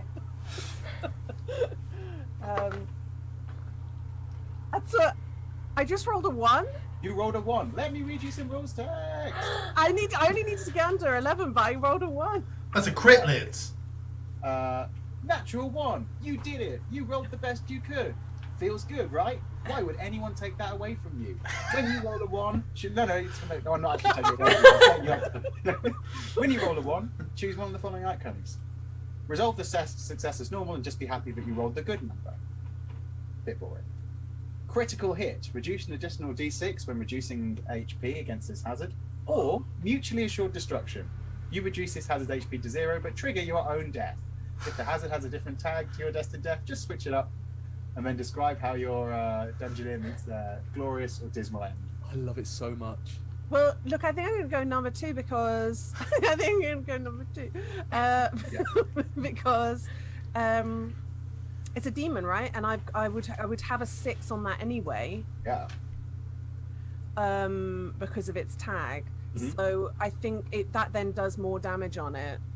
Yeah, 100%. You reduce it. In fact, like you've already got rid of it just by. I think I'm just so heavy. Just of its little wings trying to fly me across the room. Do you think you tug out the air, or do you think this is now just like a part of you? Like it's just sort of wedged into the hair. It's got caught in the big hair and never to be seen again. My beehive is now just twitching every now and again. Yeah. It will stop soon. Oh. Cool. So the imp and the mimic have both been dealt with. So as we come back to the top of the round, the knight, you've got this ooze, which is now sort of like moving around the floor, maybe looking for something to sort of nibble on. And then you've got this rolling boulder, your nemesis. I never Rolling said. boulder. Right. He gets up, dusts himself off, and I think he's gonna try and just leap over it, or like just try and do what the imp was trying to do, and just I'm gonna try for luck and just try and get out the way. Do you think this is luck for you, or do you think this is skill? What do you? You know what? I think he's quite skillful at this stuff. He likes to. For you, this is definitely skill. Yeah. Okay, that's then. Yeah, I'll go for that. Okay. That's a 9, and that Is is good for you? my skill is 9. Oh, you I need think to that roll means under. It has to be under. Okay, it has to be under. So you back up. And like you think you've got the timing down this time. It's like, he's even like crouched down and is like looking at it like, yeah, I got and then it. it's just You didn't even get to leap. You were just looking. You were assessing from the wrong place. It just like clocked you across the side of the face. Oh god. reduce your destiny by 3. Oh god. By 3? Oh no. Oh no. I rolled a 6 out on of that this room. D3. Oh. I'm gonna die to a boulder. Just the tale of 2 styles is in real. Fucking Birdie and Bob have just like absolutely like smashed through something. Neville failed to throw a can of beer, and the knight has ran into a moving boulder twice. He's lying there in a puddle of like sticky old ale. Like, Oh, canned ale. Oh no, he slipped on the ale. That's what Just- Yeah. he left his Heelys out. No, never leave the Heelys out. Bob, you are up. Bob's up. You still got the boulder and the slime. I think, looking at the 2 things in front of them, I think Bob's first instinct would be to, but it's just no good wasting things, and he's going to pull out like a jar and some like tweezers, and he's going to try and scoop some of the goo. Just grab some of the goo into a jar. Go for it. I mean, It sounds like a skill yeah, thing for you. if there's anything that he does, it's scooping weird things. it's scooping into jar.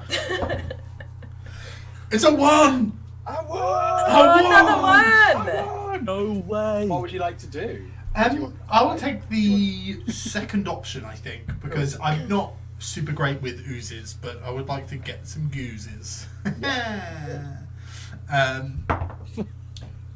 I rolled a 3 on my D3, Ooh.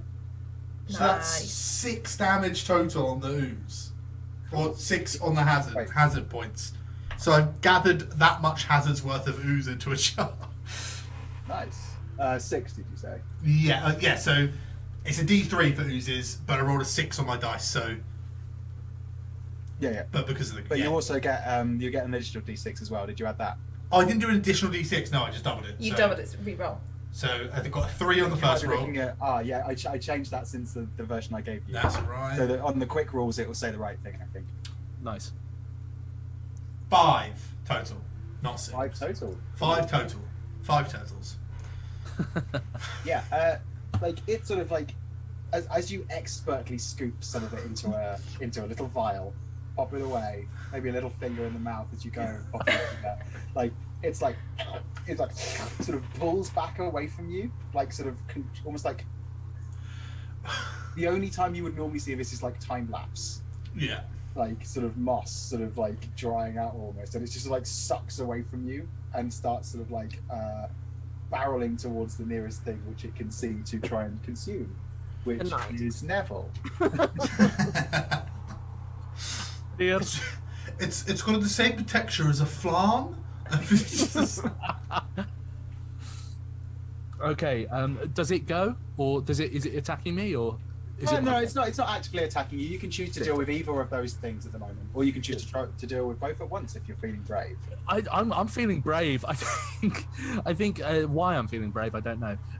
I think I'm gonna just sort of take off my shield and go, oh no, no. Seeing this expert scoop, I just kind of like flop it like a dead frog with the corner of my shield, like try to flop it like wet dough, like into the into the sort of like trough that the boulder is like running in, trying to either destroy the ooze or like dissolve the boulder.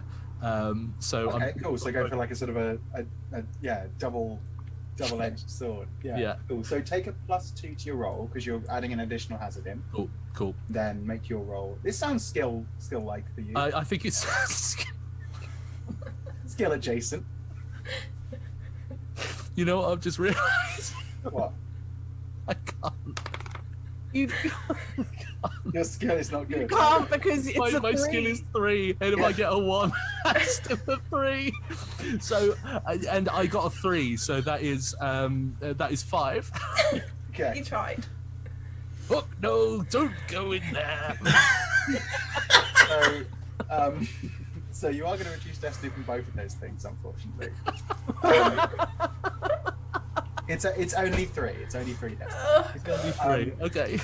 How do you think this failure looks? Do you think it's like you're sort of slipping, like you fall, you get like a little bit of acid from the ooze when your hand gets crushed by a boulder or something? Yeah, I think like as I'm flicking, like just a little bit goes like onto my head, and I sort of like patting at it, and as I look up, the boulder's just there, and it just pops me on the head, and I'm just sort of sprawled on the ground next to the knight.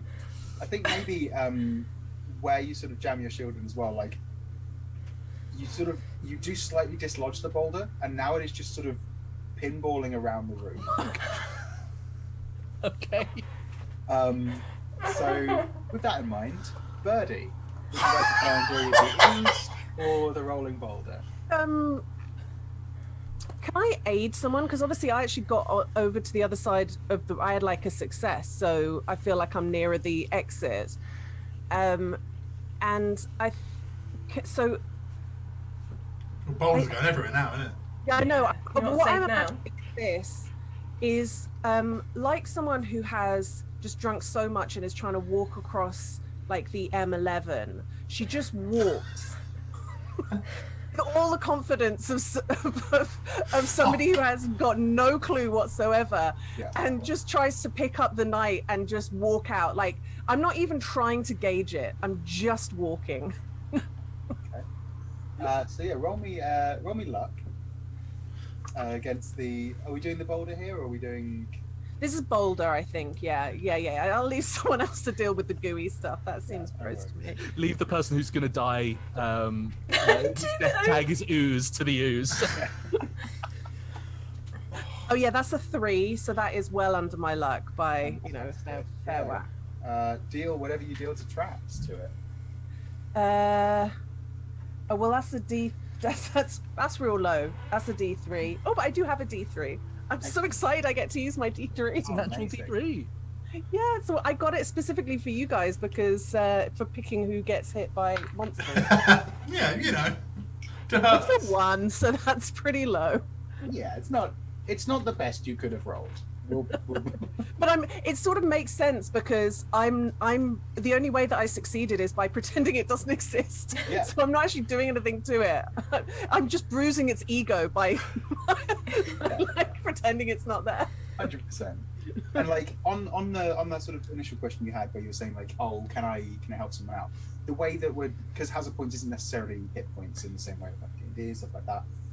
Like if you want to be like, oh, I'm gonna like watch to see what it's doing and call out advice to someone, like your I see success what on you that mean. would be essentially reducing the amount of hazard points on the thing as well. So it all works into the fiction like that. So Okay. but it was much more fun to do what you did. I did a kind of I didn't end up helping anyone because I just did a lap of the room and I'm back at the exit door again and I've got no one with me. You're like, oh shit, down I go. But I looked really graceful as I did it. You did great. Everyone claps. Yeah. The use I'm untouchable, darling. Absolutely. The bottle is with me. Fucking yeah. That brings us back round to the night. Right. You've got an ooze and, of course, the boulder.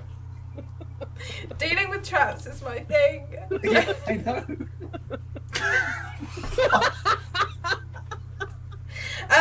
I think the knight is really viewing this boulder as an actual foe now, and is almost going to try and steer it, I guess, as it's coming round, and steer it towards the ooze, to run over the ooze. with like he'll lose a toe to it. You know, he'll like stick his foot under it to hope that it goes over that way. And I'm gonna try a skill to try and get both of them. Cool.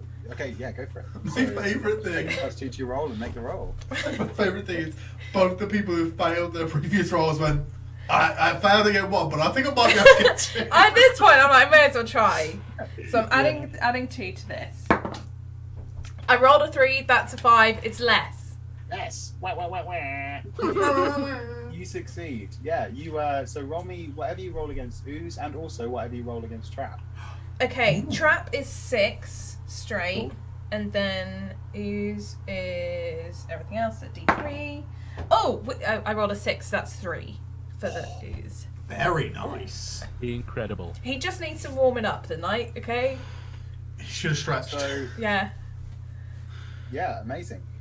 You have successfully navigated everything. At the top of the next round, I'll let you choose whether or not you want to be out of harm's way or not. There's still some other people still have to do some dealing with things, but yeah, the knight can get out of this room if they want to. Yay! Okay, amazing. Incredible. Thanks. Well done. Up next, Bob Boshin. The only thing you need, the only thing stopping you from being out of harm's way is this boulder. Is the ooze still there? It is still around. If you want to keep dealing with it, you can just get rid of it to help someone else out. It's That's up what to I you. was thinking.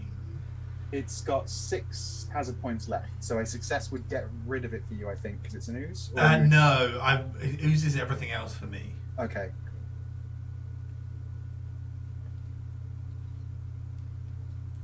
What would Bob do? I think Bob is gonna find a liquid vial in his bag, and it's labelled sawdust, and he's gonna pour the liquid into his mouth, Oh God, no. and then No. and It's so awful every time. get the clear custard viscosity liquid, pour that into his mouth, and just don't look at me, and just vomit sawdust over the ooze the same way you clean up vomit or blood from a night out. You just sort of throw sawdust on it. Incredible. That's so gross. Horrid. I really like the idea of things that will be liquid he has in powder form, and things that will be powder he has in liquid form. It's the worst. No, you know what's the worst is clear custard. That, yeah. It's, I'm not going to say what it actually is, but it's it might be a lot ice. Horrid. I rolled a 2. My cheeks hurt so much from Roll laughing, it too. which is lower than my skill. That's good for you, yes. Yeah, it's You good got- for me. Yeah. D3. D3 on an ooze. That's a 5, so that's a 3. Cool. It has 3 hazard points left, and it's still around. Ooh. Cool, good turn. Neville, you're up. I think Neville's marginally Don't look at me. concussed at this point, and just kind of like gets up to his feet. Quite know where he is, can't quite see straight, but he knows that there's something barreling towards him, and he heard like a story of some other adventurer that he doesn't really care about the name of say this before, and he goes, you know what, actually it worked for him, it'll work for me, and he just sort of flings his arms out wide, and he goes, you shall not get past me, and just goes to like body check the boulder. I'm angling for luck. I was going to say, like, at this point, it's purely luck, surely. Yeah. Neville's wobble, but they don't fall down. That was a 1. Yay! So, do you want to die, or do you want to deal more to it, or is that I think Neville has to get. It's okay past if you the want to first live. room. It's fine. I think he's got to get past the first room at least. Oh, 100%. You're allowed to live as long as you get over it at some point. I think he's probably gonna deal extra damage. This is an everything else for him, so it's a D3, which is 1 point of damage plus 6, right? Yeah, I think you roll. Plus another D6. Oh, plus another D6. Sorry. It's okay. Oh, 7 points of damage. That is exactly what you needed. Oh my god. It is. So how do you think this manifests? How do you think? Beautiful, actually. This is really beautiful. I feel like we're all of a similar kind of age bracket here. Does anybody remember Super Duper Sumos on CBBG? Yeah. We aren't the same age bracket. I don't know what the fuck you're talking about. He goes like he's as I said, really confused, can't really see much, and goes to sort of like do a chest kind of boom, but goes to like crouch first. The boulder's actually not coming from the front; it's coming from the back, and he just sort of like shoves his ass into this boulder, and the boulder just cracks. Amazing. What was that? This incredible crack from behind Neville. We move to Birdie. You've just got this ooze to deal with now. Yeah. This Yeah. damned ooze. Mm. And if you can get rid of it completely, everyone can get out of the room. I mean, look, I can only really do a D3. Even if I'm successful, I can only do a D3. But I'm surely It going would be enough. If you can get a 3, it's enough. Go I think for it. Birdie sort of sees it flopping towards her. It's got, maybe it's been sort of like it's suddenly got quite jazzed up after being flipped around like a pancake quite a lot. It's And like you've dropped a bit of blue tack onto a very hairy carpet. It's like it's got that. Yeah. it's more lint than anything else there. Yeah. And she takes her prayer book and just starts walloping it with the prayer book, like it's a sort of a spider that's crawling across the floor of her living room. And I don't know, that might be skill. It might be like, I don't really mind either way. What do you prefer for this? I feel like it's more skill. You have control of what you're doing. I've done 2 luck. I'll do a skill. I feel like you also you've probably hit a few people with your book in your time. For sure. Yeah. For sure. At least once a day, someone gets a clock round the head with. Yeah. We've all felt it so far. Yeah. Well, the 3 of them got it on the way here. For I just misheard them. And how dare you? That's a surefire fail. That's a fail. Yes. It's not going well for you. Okay. So you're going to reduce your destiny by 1. Oh, we're so good. Yeah, I think the ooze is just sort of like. It's on my hand. Oh. Okay, so you have become it sort of gets incredibly upset by this being hit by a book, and it sort of splits slightly and just sprays you with this sort of yellow, viscous, almost custard-like liquid that is it sort of burns a little bit, and it completely coats you. Not my face. And you are now coated in this horrible acid. We're at the top of the That's round. kind of what would happen to any liquid if you hit it with a flat surface. Yeah. Is get sprayed with it. So yeah, at the top of the round now, you're going to take 1 destiny because you are coated in this goo. Mm-hmm. And So that's my second, because I took 1 on my round and then. yes, this is going to happen at the top of the round every round now until we leave this room. Oh, I fucked You're up. coated in stuff.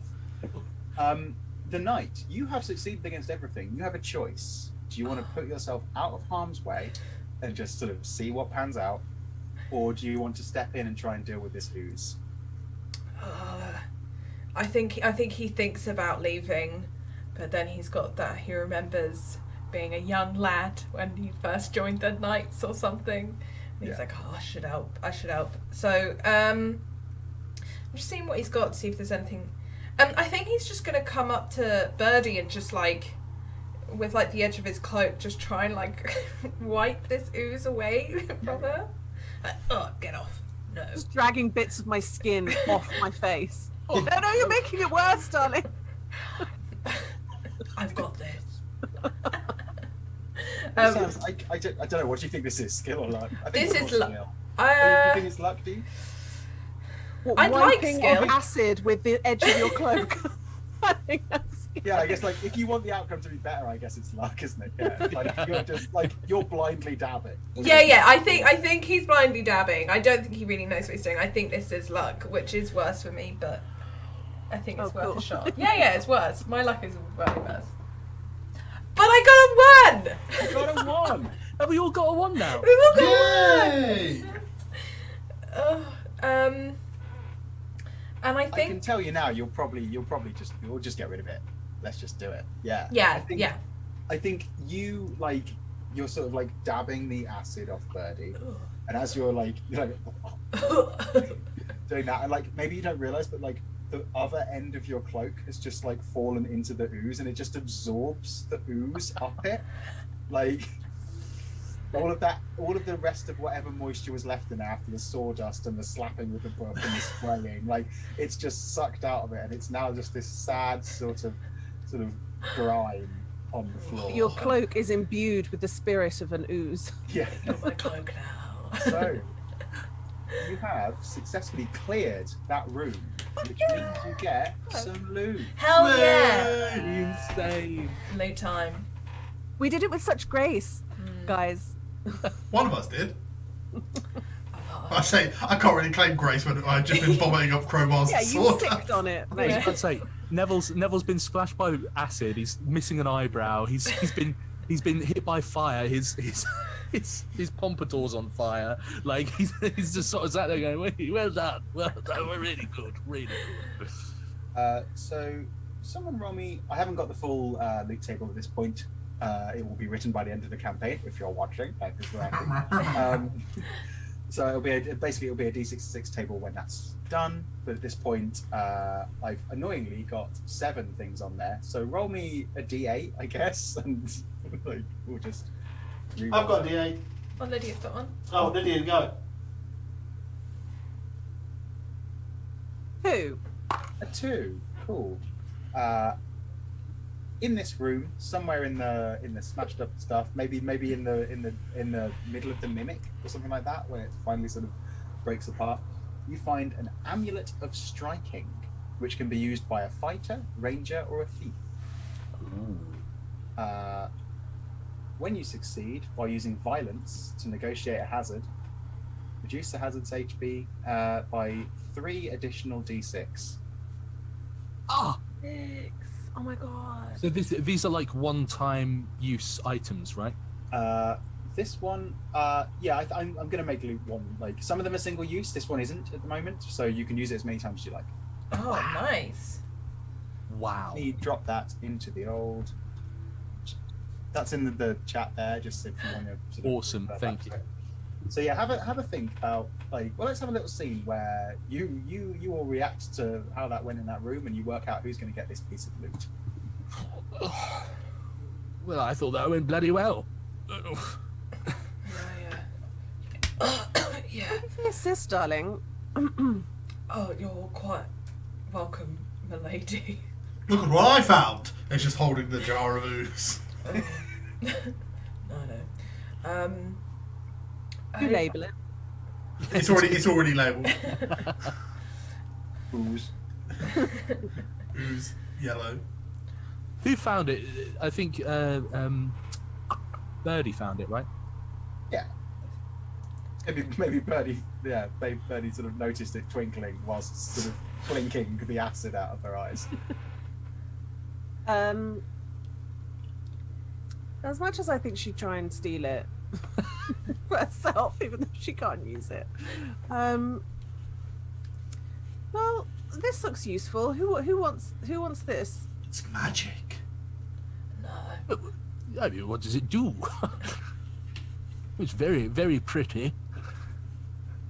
I think it looks like it would be not so good for Bob and I.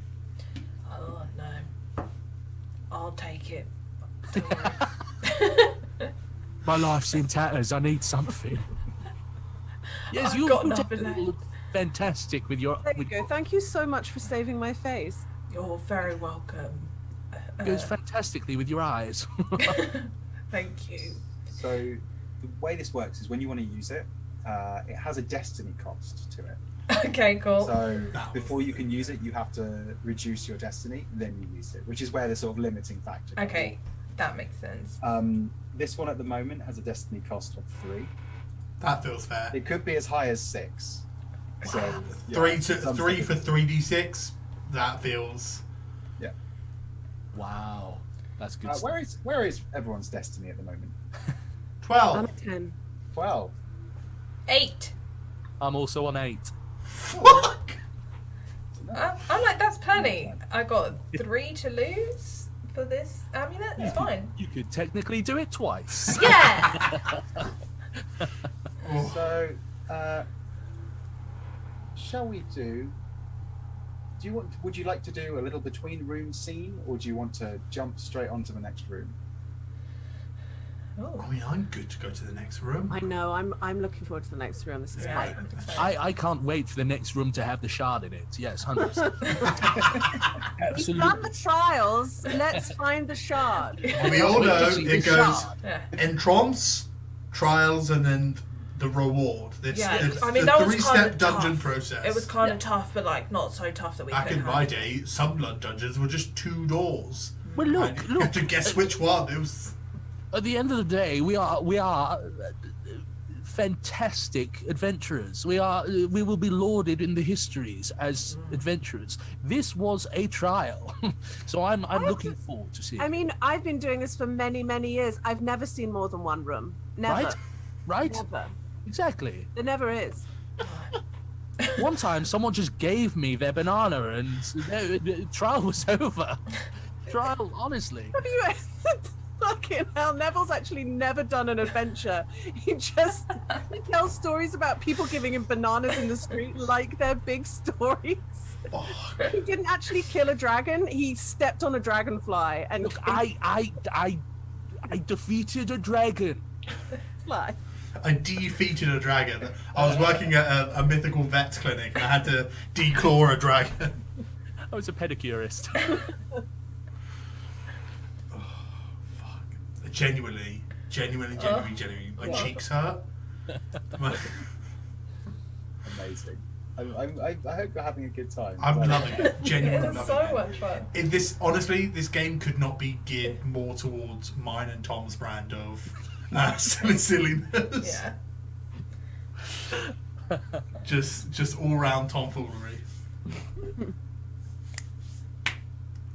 In this house, we spell tomfoolery with a H. You'll never guess where. Where? The answer may surprise you. It's at the end. Tomfoolery.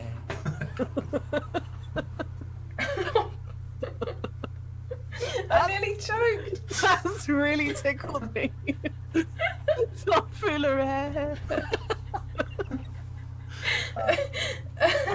Keep spouting nonsense because I need to fill a few things in on this shit. Oh, fill in. Can I just say, I absolutely already have my next character like that in my head, and I'm so excited for it. So we're gonna have to play this a lot, guys. Oh, 100%. Yeah. Oh, God. Absolutely cannot wait. Why am I warming to the knight more and more? I've made him so pathetic. He's so pathetic. He's so pathetic. It's so funny. It's so funny. It's like if when Blink 182 broke up, Tom DeLonge just got really into vigilante justice. That is exactly what he looks like. Also, he's got the like armor that's like looks like he's got a 6-pack, but because he's been hit by the boulder, it's like dented in, so you could see that. The 6 packs are impacted. Yeah, you're like, oh, that is not what's Yes, going on. reach up and pop them out. Does anyone have a plunger? And let me, darling, let me. And just like arms all the way down, all the way up. Just pop the peck back out. And the nipple. It's just tin. It's like, Yeah, it's absolutely just tin. He had to incredible. sell his old outfit. Incredible. Oh my god. So, after your incredibly successful initial room, you find yourself meandering around for the next 2 hours. You bump into occasional sort of packs of little kobolds who run away from you. You start to sort of Oh fuck, a dragon! descend through dungeon levels where, rather than this sort of more domesticated area, it's getting a little bit sort of danker, a little bit sort of wetter, a little bit darker, until you find yourself in this cellar. In this cellar, we have a mage, we have a trap with the ice tag, and we have an undead. Oh no. So keep that in mind if you want to do anything with that. As you sort of stumble into this cellar, it is very cold. There is sort of mildew gathering around. You can see previously there had obviously been maybe some sort of those massive wine barrel moving devices. That sort of like sort of network of passages through this place, but a lot of them have been smashed or torn down. As you come into the room, you hear this sort of like sort of noise, which I think Birdie instantly recognizes, because of your affinity with undead, as the sounds a ghoul might make. Turn undead! Turn in the name of Bottle, turn undead! As the sound a mage might make. And somewhere off in the distance, you can hear this sort of fizzing and crackling, and then this sort of strange, sort of almost like shattering noise, like glass is sort of tinkling down and falling somewhere. And you can see like this little rat runs on the floor, and then you see this ward just burst into light in the ceiling, and this bolt of frost lightning just arcs down, smashes into this rat, and just completely annihilates it. It like freezes and then like shatters into like tiny powder, almost like leaving like a little dusty, little bit like you'd scrape out of a freezer, like a little sort of pile of just like icy snow dust on the floor. And you hear this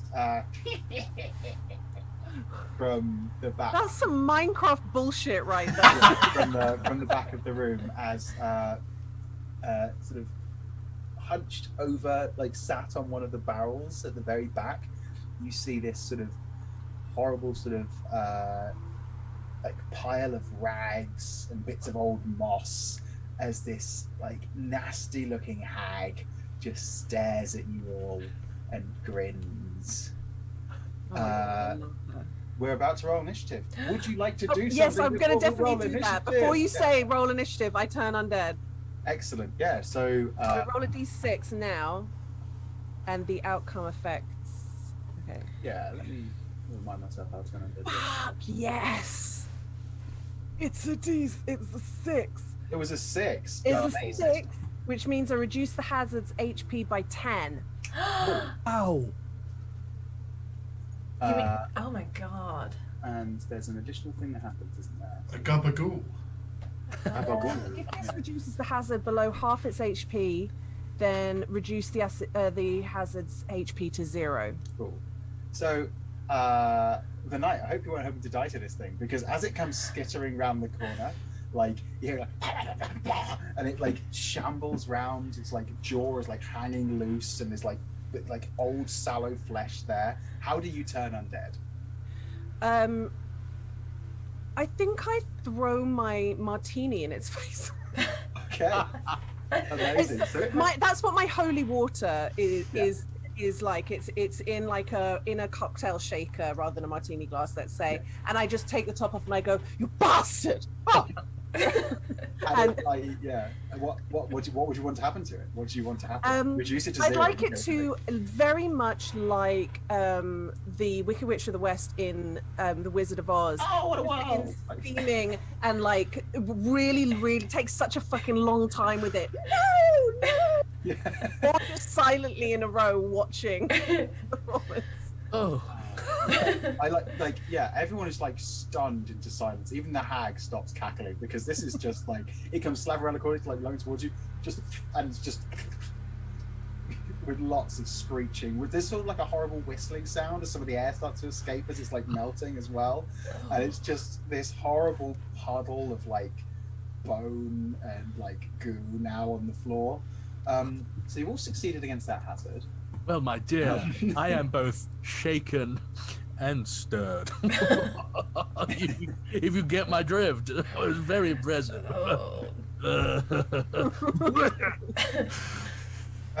Shall we roll initiative? Yeah. Yes. Ugh, I think I'll go last again because that's Bob got an 8. Bob Botion. 10, 2, And 11. 11. Yeah, so I'm going last. I'll go second again. What an 8. What did you get, Michelle? 11. So knowing for no reason whatsoever. 11, yeah. Right. Isn't it Remember funny? Isn't it funny how like in games where you want to roll high, I roll low, and in games where you want to roll low, I roll high. Yeah. It's cool. I have Half this the exact cards. problem all the time. Yeah. Like, we have a joke in the Pathfinder game we play on a Tuesday that like I literally can't roll above 10. Like the whole campaign, I just can't. Is this the campaign when you're a goblin who's building a wife out of trash bags? Already built a wife. You got a whole built- family. Greg Bug Eggnog and my trash wife. Trash family. I have trash husband who we found in a dank sort of vault. We've got trash baby who I made. Oh. But trash brother who's real. He's a human. He met trash wife and trash husband while we were on a night out, and so he's now just part of the family. Just a whole good trash. I love trash it. Family. Trash fam. I love it so much. And on that note, Neville, you have got this hag sat at the back who's now like what the fuck? Is this Hey. okay? That was my ghoul. And this ward is sort of sparking in the ceiling. So My you can ghoul choose to friend. try and negotiate either of those or both at the same time if you're feeling brave. Nice. I think I look at like I've done this really horrible flirtatious thing with Birdie, and I go, hey, look at this trick shot, and just throw at one of the throwing knives that I have in my gear, like without looking, but throw it at the hag. Okay. Like I sort of jump and spin around at the same time and throw. Right. I have to ask, is this a trick shot? Or is this just pure luck? This is Neville can't do trick shots. Is he trying to Not trying to 360 throw no daggers. scope someone with a throwing knife? He's never thrown daggers. He just had them because they looked cool. Oh god. So yeah, Oh, they're like not real knives. He got They them have from like a flames on present the time. hilt. roll me luck. Okay. Oh god, that fell off the tape.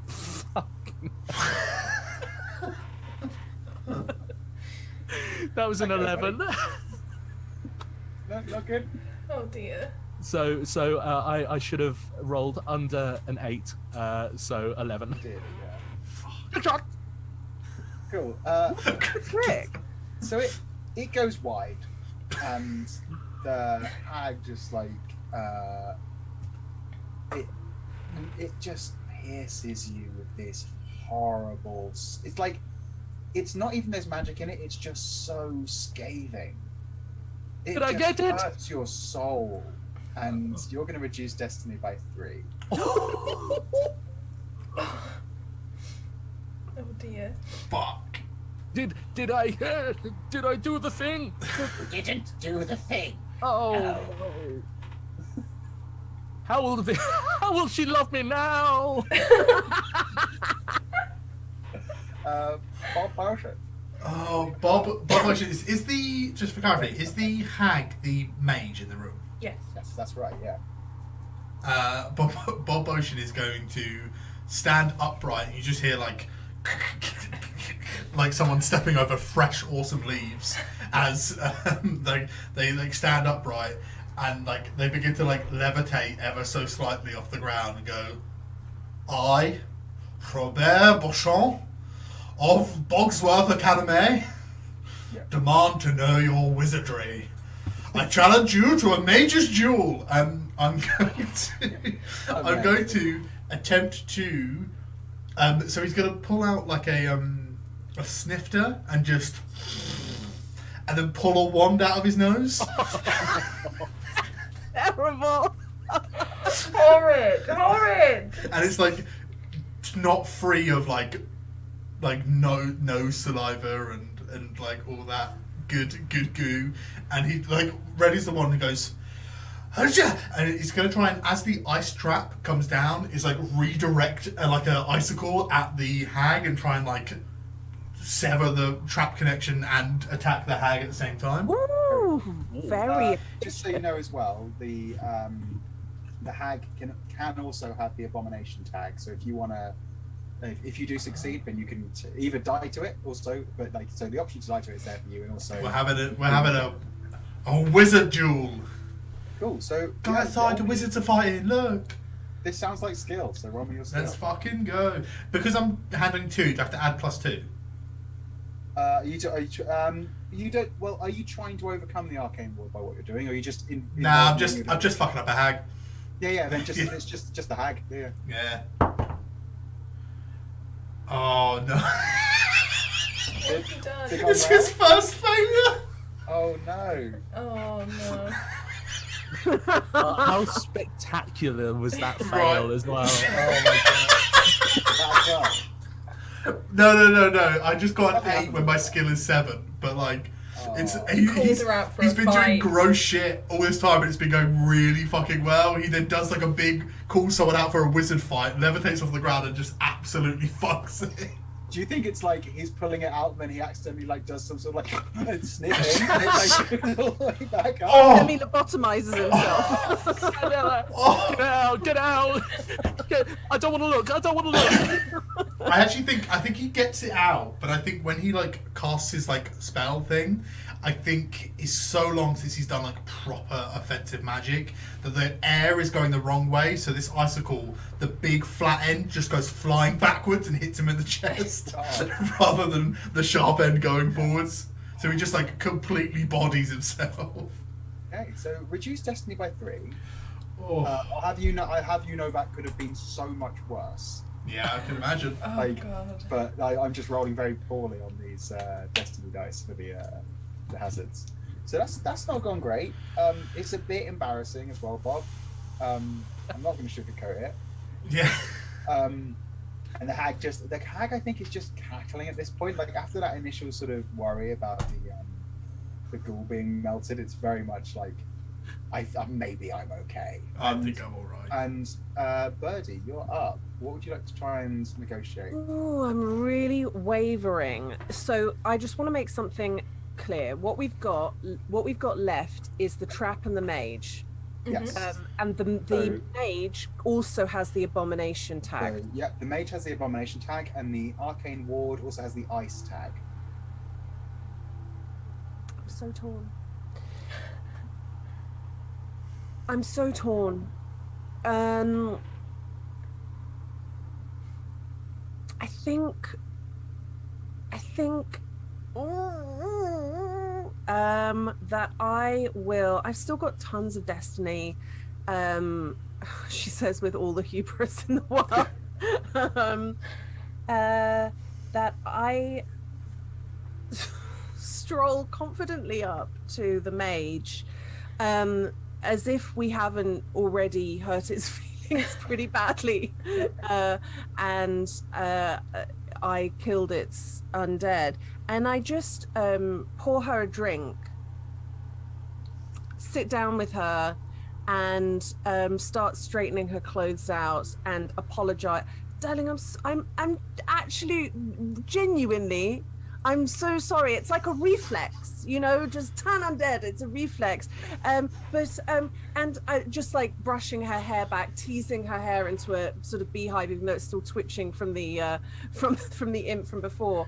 And I'm just going to, with wild social blindness, try and sort of charm her like we're in the VIP section of a club. Yeah, I mean, like for your character, this sounds like skill. Yeah, I don't mind either way. This seems like This the feels word far of the more skill. bubble. Yeah, roll me some skill. Which dice? Because you've all betrayed me. Jumbo dice. Jumbo dice. Jumbo dice. You a jumbo D12.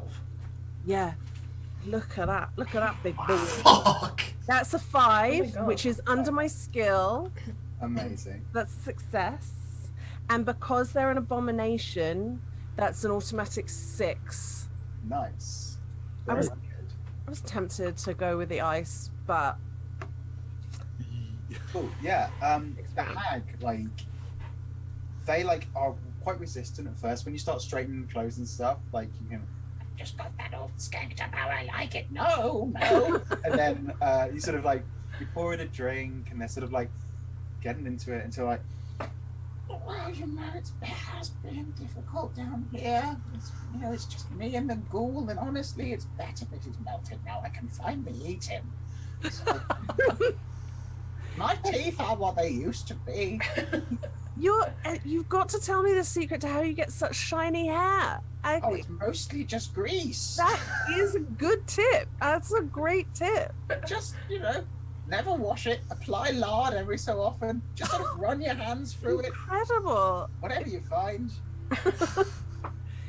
You're great company, That is just lovely. I feel we have an instant rapport. I've been around boys for so long. It's really good to speak to another woman. Amazing. And yeah, as you're enjoying this this very female-only space, the night. What do you want to try and deal with? You've got a trap, which we all know goes incredibly well for you, and we've got the hag, who currently seems pretty relaxed. Maybe you could be Don't fight my nice to the hag. Yeah, you could break into that female-only space. I'm torn, right? I want to try with the trap because I've got an idea for that, but I'm also like, I want to make sure I get to use my amulet of striking, and I just imagine these two women just having a nice time, and then I just go up behind and like The stab optics her. of a guy who calls himself the Knight Yeah. breaking into a female-only space Yeah. is just... Toxic masculinity ruins the party again. Yeah. So I don't know. What do people want to see? Let me ask that. Use your fucking amulet. Question. I want to see you do your thing. Right. Not an answer. Isn't like traps your top? Traps is my thing. Traps is my thing. You can So- balance the trap. You could strike a trap. One of the things he's got is fine paper, pen, and ink. So I think he just writes like null and void and just like slides it over the ward and hopes that that's like it. God Like damn it, I thought you were gonna write a love letter to the hag. no. I'm gonna try and break the ward, but like Just you give it an expiry date. yeah. Just write in a contract and like, actually, you can't do Amazing. this. Yeah, roll me. I mean, do you feel this is a learned skill, or do you think this is based on, or do you think this is a luck roll? I think this is luck for him. I think he thinks it's a skill. He has no idea what he's doing. Oh, that's a 2. A 2. That's Yeah. very Good. Can't believe he's giving a written request to an inanimate object to cease and desist. Yeah. Oh, you can't do that here, thank you. yeah. So roll me some That's a 6. a 6. Very good. 6. Yeah. Oh, yeah. The trap starts like sparking and like letting off some like frosty sort of air, and like it sort of like seems to react to the fact that you've written this thing, and as you sort of then walk past it, it sort of puffs out occasional bits of like frost that just sort of like look like little thumbs up at you, or like little sort of like A-OK sign, Oh, and then like continue, and then starts to like sort of then like you see a rat run past and just like immediately nails the rat again. Like yeah. You've like held a like, picture you're up in okay. front of a speed Oh, camera. okay. Like you just. Yeah. I'll put hairspray on my license plate so the speed camera can't get me. Yeah. Just doesn't hurt me anymore. Cool. So yeah, you've got a success against that. You only need to succeed against the hag, and then you can put yourself out of harm's way. Amazing. And that brings us round to Neville. Neville, you've got a world of opportunity. You've got hag, and you've got this arcane ward here. Yeah. I'm really sorry. Okay, listen. There's a reason. He's gonna die. That's all I'm gonna say. He's gonna die. Can I give Neville the amulet if he wants to use it? Yeah, I don't care. Yeah, go for it. Well, actually, you've got. We need fictional time to have gone past. So the inanimate object likes you now, so then you can use. Here you go.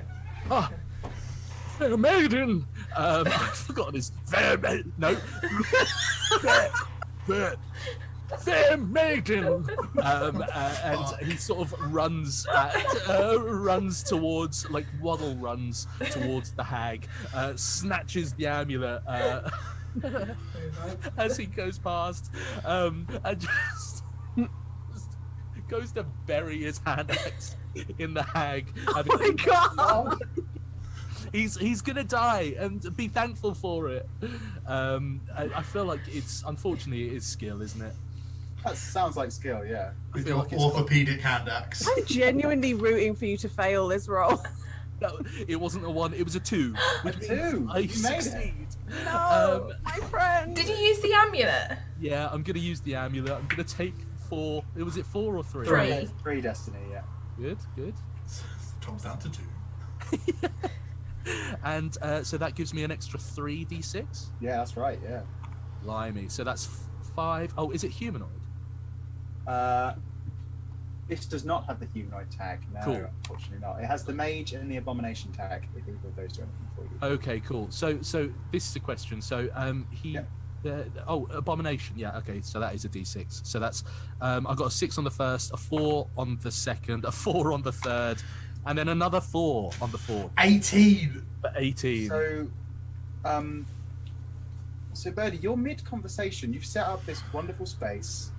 You feel like, for the first time in a long time, maybe you're making a connection. Sweetie, do you Maybe- crochet? And then, It's so calming.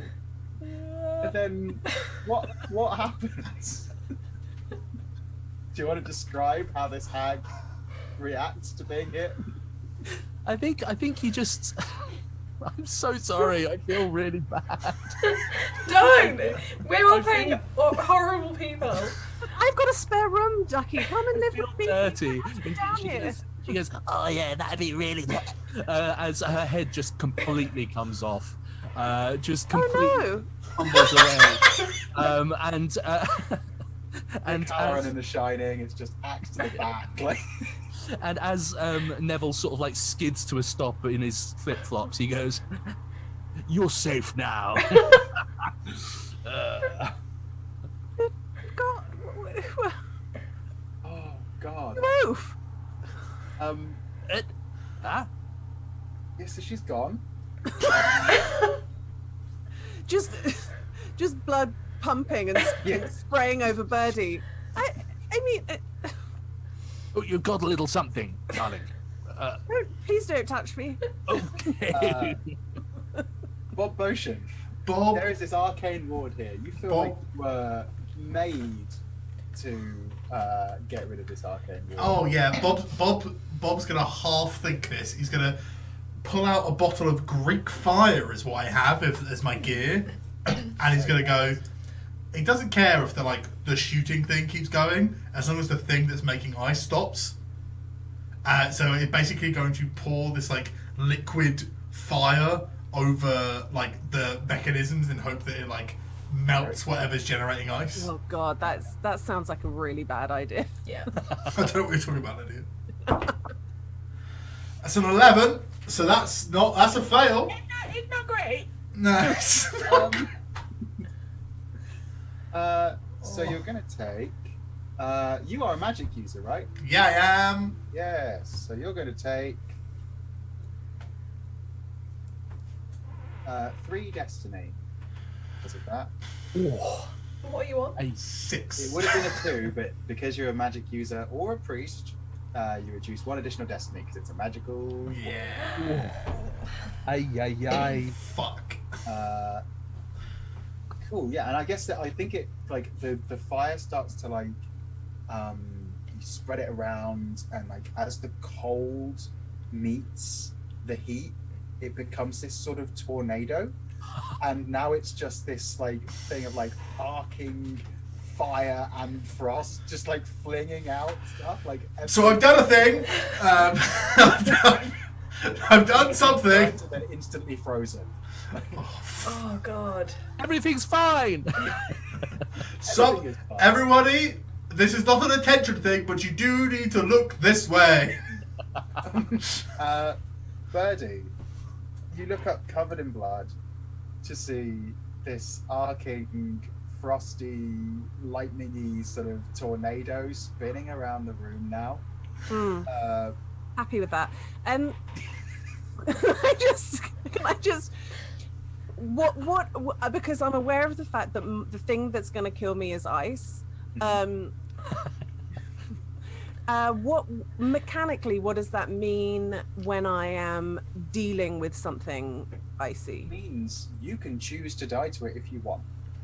I will say if you want to like save your death, because we're getting close to sort of when we want to end the session, the next thing we do will be a last stand where everyone dies. I was gonna I Up to you. honestly think, I mean, now that it's tornado, I don't really know what to do. I was going to use my stone dagger to like try and like jam the pressure plate that might. So there is still elements of that around. So if you want to do that, whatever you want to try and do works.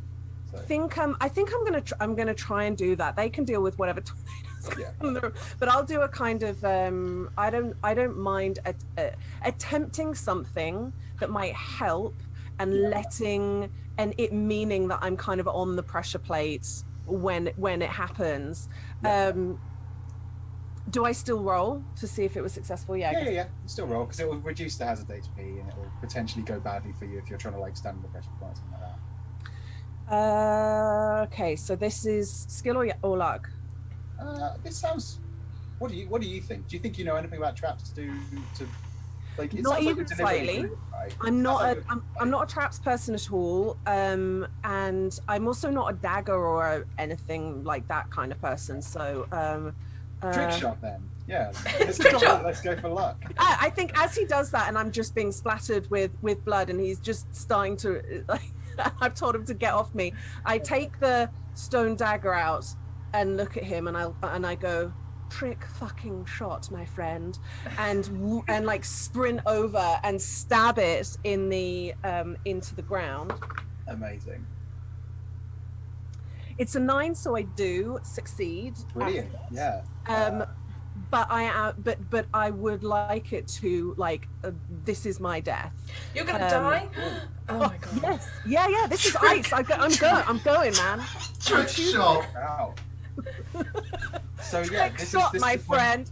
This is the point you make it all about you. You take the spotlight. This is all Birdie now. How does Birdie die? I think she like leaps onto the plate with her stone dagger and like jams it in between the slabs, and then realizes as soon as she's done it that all of her dwarven weight is on the pressure plate. That she could have jumped just to the side and done the same thing and it would have had the same effect. And she quickly like stands, like turns around, looking back at Neville, like clutching her ruby glyph in the shape of a wine bottle, and goes, "Let my death cool your ale." And as the ice like kind of shoots through her and turns every atom, every vein, every nerve ending to ice, the glyph glows bright, bright, bright, bright red, fills the whole room with a blinding pinky red light, and her body bursts into hundreds and hundreds and hundreds of, like, you know when you get those special molds that you make ice out of? Everyone is a tiny birdie. And you get showered in tiny dwarven Donna Karen wearing priestesses, and one might just land in your ale cup. And after the scattering of the ice across the ground. Oh god. Amazing. Oh. Frost and birdie snowstorm flies around the room.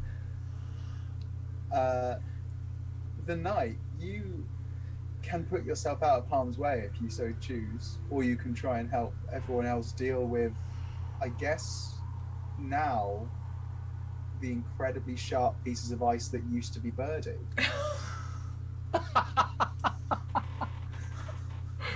Oh god.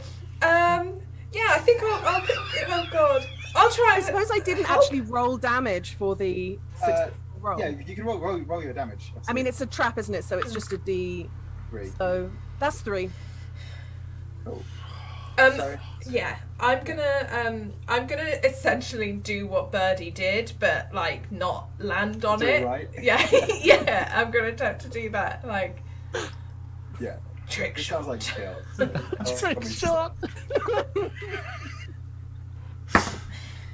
Oh, that was it's good. It's a 2. I really wanted a 1. That's I'm gonna tell you, you succeed. You get rid of this trap. You have, yeah. You're with the almost the tracer round of Birdie. Before. you jump next to this, and yeah, you know exactly where that pressure plate is to go next to it and to jam it in and just sort of prevent this. And as the sort of the flakes of Birdie fall to the floor, leaving a little sort of frosty patina to everything. oh fuck, Birdie. Just an outline of Birdie. We will give you a little bit of loot. Will do. Wah, wah, wah, wah. Roll me 6. A D6. Yeah. Yes. I feel slightly less 1. good about this loot. Is that 1. a 1? It's a potion of healing. Oh, a bit late now. It's a single use. It costs 1 destiny to use, and you can increase destiny by D3. Just pick up one of those little birdie-shaped ice things and try and. God, Birdie. Cool. So, Just gonna pop some loot. yeah, no worries. Oh, sorry, I really need toilet as well. Can we? Yeah, I know we're let's- about to let's- last stand, but Okay. Yes, it's a loo and come back to last time because I also need to go. Okay, cool, Love cool. it. Let's do Let's it. go. Let's do that. Oh, honestly, I could do this for another like 4 hours. I This is know. It's so bad. Oh. so good.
yo. What's it like your end? It's actually, this is the first chilly day I've had. Not to be somebody that talks about weather, but It was a little. I had to work. I was working from home, and I had to go put socks on. So yeah. yeah. You have to confirm with Michelle because I've been in shorts all day. So I'm not exactly. Or it was also pissing down with rain all day. So it's still cold in the house. When I think that it was Wednesday when we were really sweltering on stream. yeah.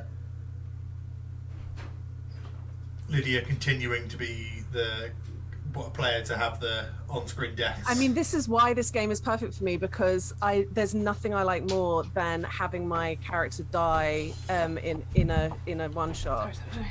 My favorite thing. I mean, yours is the only on-screen death we've had, which was your character in Cyberpunk. But then also I tried my hardest with Monster Hearts, didn't I? She was really already dead, but I tried to like have her pass over. Yeah. Yeah, that's like absolutely. Also, not. I put it in our WhatsApp group, but it just reminded me so much of the thing from Kingsman 2, where Armstrong steps on a landmine and sings "Country Home" in a Scottish accent. Take me home. When you were like, oh, she like puts all of her weight on the pressure plate, I was like, fuck, it's just. Okay. Gonna do a last stand. Hell yeah. Are we all diggity down to do some deaths? Yeah. Lydia, you have a choice. Do you want to roll someone up they find on the way and also die at the end with everyone, or do you want to just chill and let everyone do a last stand? I mean, yeah, I don't mind being the sort of the figurative squirt the kobold they find and dies immediately. Yeah. Do you want to have a little think about who you might want to be, who we put in this room, and I'll do yourself a card and tell me what you get, and I'll make sure something of that tag is in the room for you. This is how a last stand works. Basically, when we have a last stand, we decide we want the game to end, and we I'm trying to find my text for it because it's always nice to have that. When we declare a last stand, I'll generate a final room, and it will have the MacGuffin in it. It will have the artifact in there. Neville will be sated. It will also have some incredibly dangerous hazards in there, which are basically the sort of if you roll the worst thing possible on the random generator for these things, that's what you get.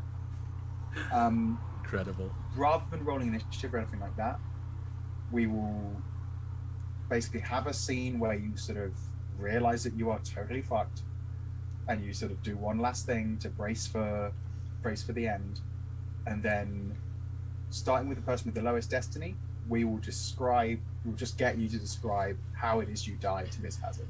Cool. Okay. And that will be our closing moments on this game. Damn. Nice. Question for all of you.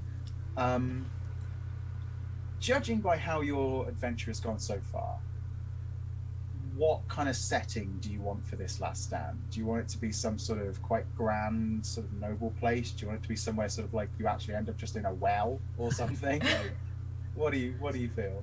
It's just a room, just like a room in any university ever. It's student house beige. Yeah. Like, It's a doctor's waiting room. God. Oh yes. So can we have 4 cases of the Renter's Cream, please? It's called Magnolia. Yeah. I got a once again I'm showing you a blank screen. I got a jack of what is that, spades? Yeah. You got Jack. Cool. Jack. So Tom, are you drinking the piss that your character? Salt. Yes, it's Pierce. Yes. you're going to die to poison. Oh, nice. Ooh. So, do you want to tell us who we discover on the? What's it been? Yeah, I'm trying to. Shall we? What's the word? Make noise until you've figured it out. Make noises. Oh, I think I'm going to let it come out of my mouth, and when it's out of my mouth, that's the thing that it is, because I'm not really sure. I'm gone for the I mean, I don't know if it makes that much difference because I don't think I'm going to use anything from it, but Ranger, which is kind of fun that somebody really at one with the land would die from poison. Oops is a vampire goblin who, as you are going from one room to another, you see a real like tiny spindly little thing like crawling across the ceiling, and you're like about to kill it when his head like creaks round and goes oopsie. And who is your animal companion? I got an animal companion that is Another goblin. a daddy long legs. Oh, horrid. It's actually a goblin with very, very long legs. It's my father. Mr. Longlegs was my father. You can call me Daddy.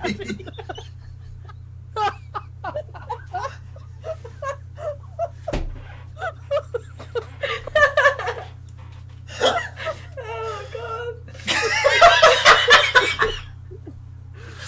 Oh, my face. Okay.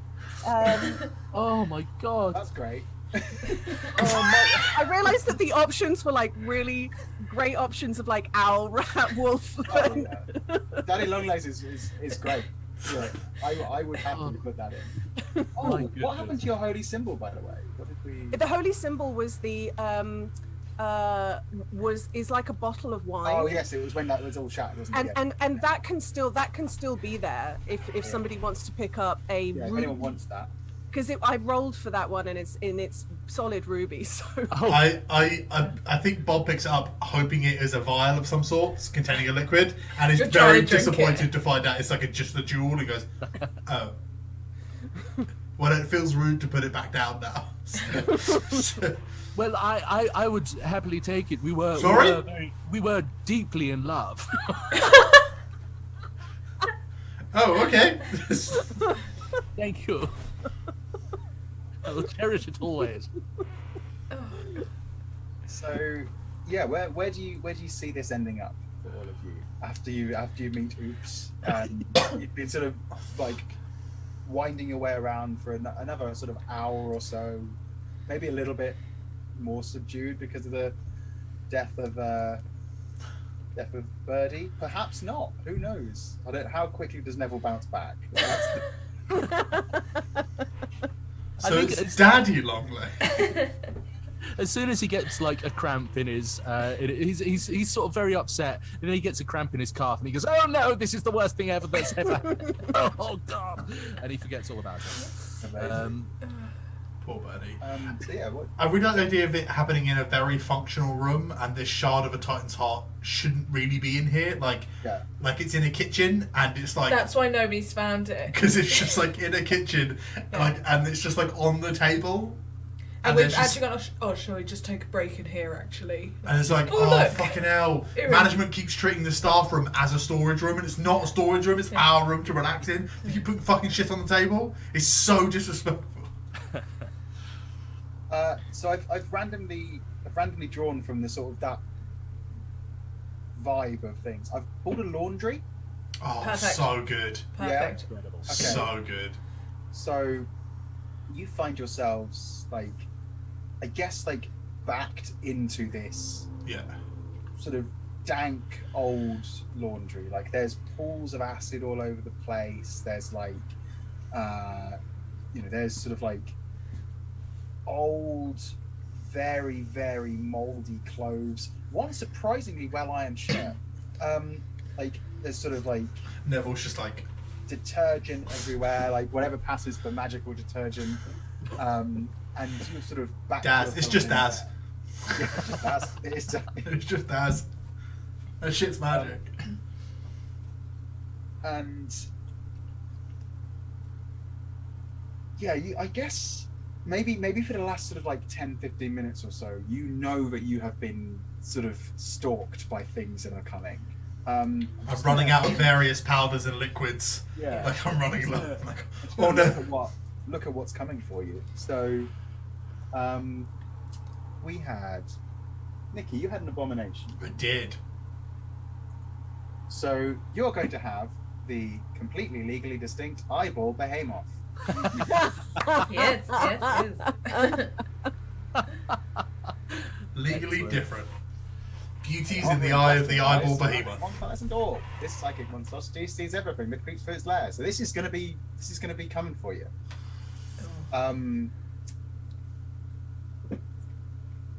Rochelle, you have got, unsurprisingly, a lich. A lich. Oh, That's a big one. That's a It's big going to one. be a big lich. That's a Big big lich. lich. Coming right for you. Oh no. The classic for you, Tom, with an ooze, you have a legally distinct jelly cube. The jelly cube. I Gelatinous always knew glue. my day would come. And for freshly indoctrinated oops with Lydia, you have a wyvern. Or a wyvern, if you're one of those people. I am not. This is a fucking terrifying room. Yeah. Yeah. So I don't They're know all just why, in their pants doing laundry. maybe this is almost like sort of industrial scale laundry. Like we're Yeah. thinking like there's that other the company they also had in Breaking Bad, you know, it's like a big old mass. Yeah. Like it is just old sort of like where like an army's briefs were washed once. Yeah. You know, like it's this Like a prison washroom. massive old sort of huge dank old room full of like pails of Yeah. like just rancid now bubbly sort of stuff. Again, surprisingly well ironed shirt. You know, like rags and things around. And yeah, you are backed in here. It's all going to go wrong. What are the things you do to steel yourselves in your final moments? And then all of these creatures will just burst in for some reason. With a last ditch attempt, I'm gonna pull a powder, like from like one of the last powders, chuck it into my mouth, pour that same like viscous clear liquid, and just pull a long sword out.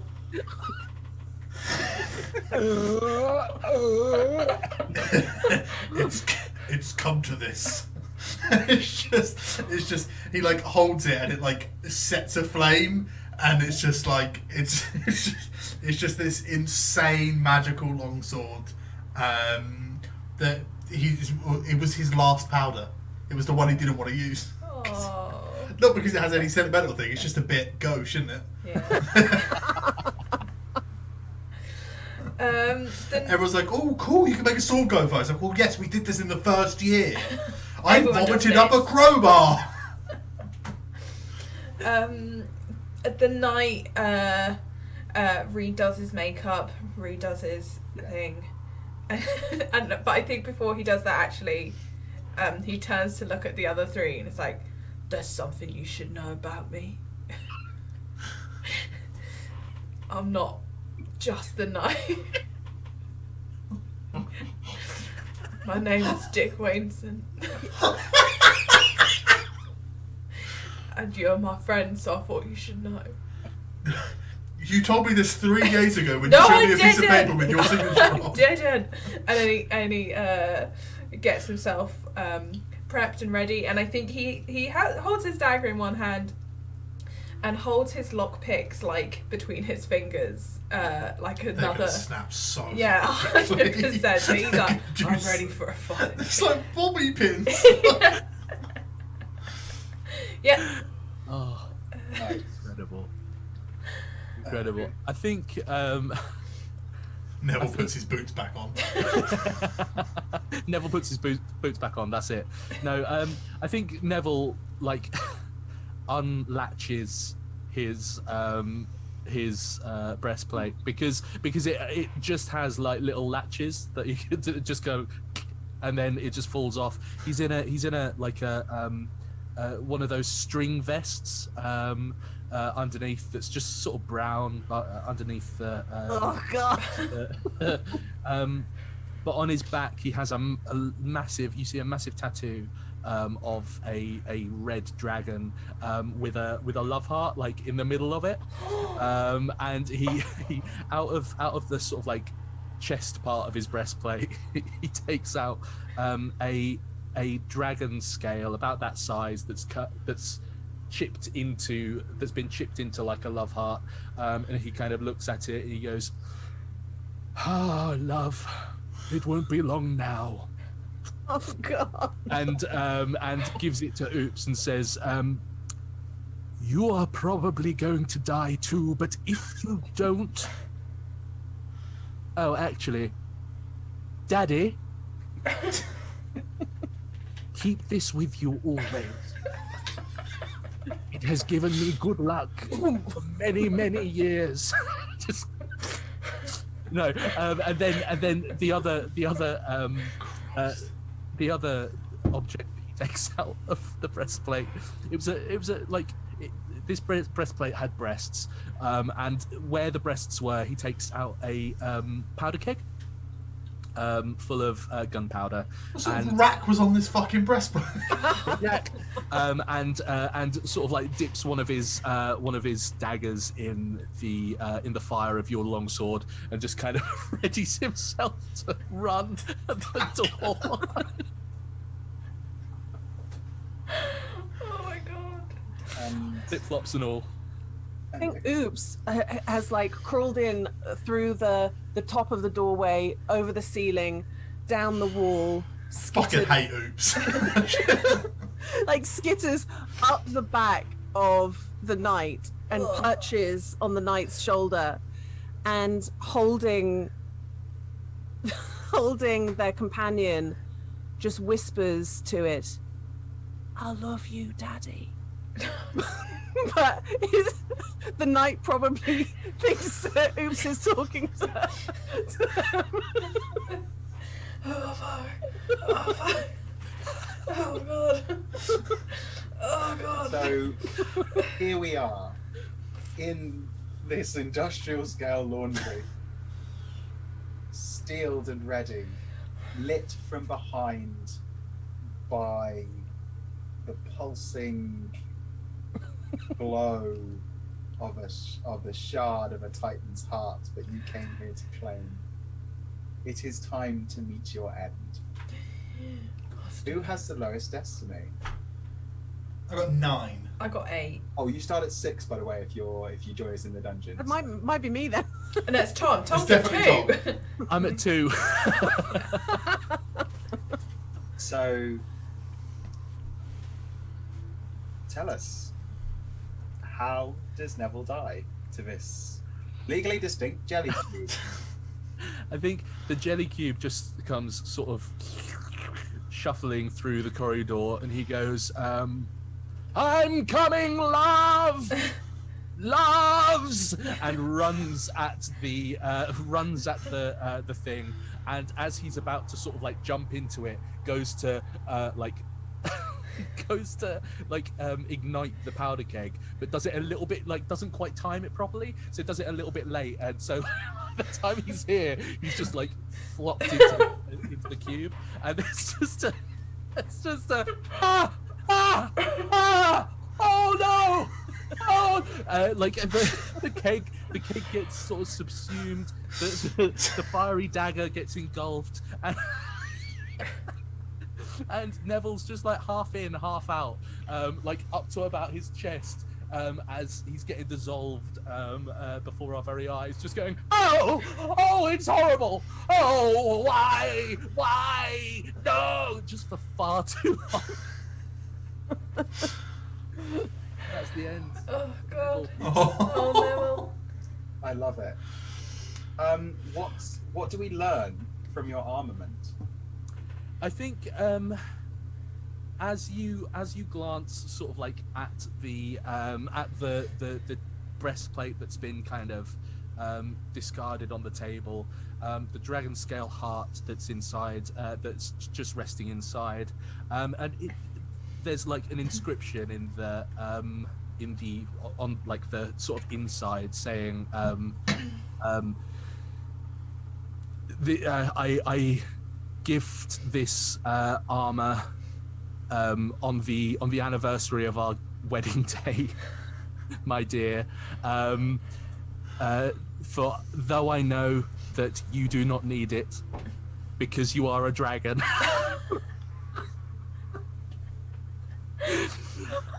It represents my love and protection of you inside and underneath Neville the Undying. He's been wearing his lost love's armor for all of these years. That he gifted them. That he That gifted they didn't need. and that wouldn't have fitted them even if they'd been able to It's a real. So it is for you, but I thought we could both use it. Oh, a bowling ball. I love it. Thank you very much. Who has the next lowest destiny? I think it's Oops, right? Here's Oops. Oops. Oops. Are you ready to die again? I'm ready to die again. Ooh. Oops sees a flash of what they consider the most delicious of all blood to drink, which is with blood, and has heard tell that this is the finest drink you'll ever have, and scuttles down the front of Night and gallops on all fours towards the wyvern, launches themselves at it, absolutely bites into the neck of the wyvern, going, "Oh, fucking yum, yum!" and starts to drink, and then almost immediately pulls back and goes, "No, no!" and jumps onto the ground and, like, on all fours on the ground, like a cat being sick. He's trying to vomit it back up. And it can't make it come back up at first, but then just starts vomiting everything that is inside this goblin, comes out onto the floor, and then they collapse into the pile of dead. Amazing. And what happens to Daddy?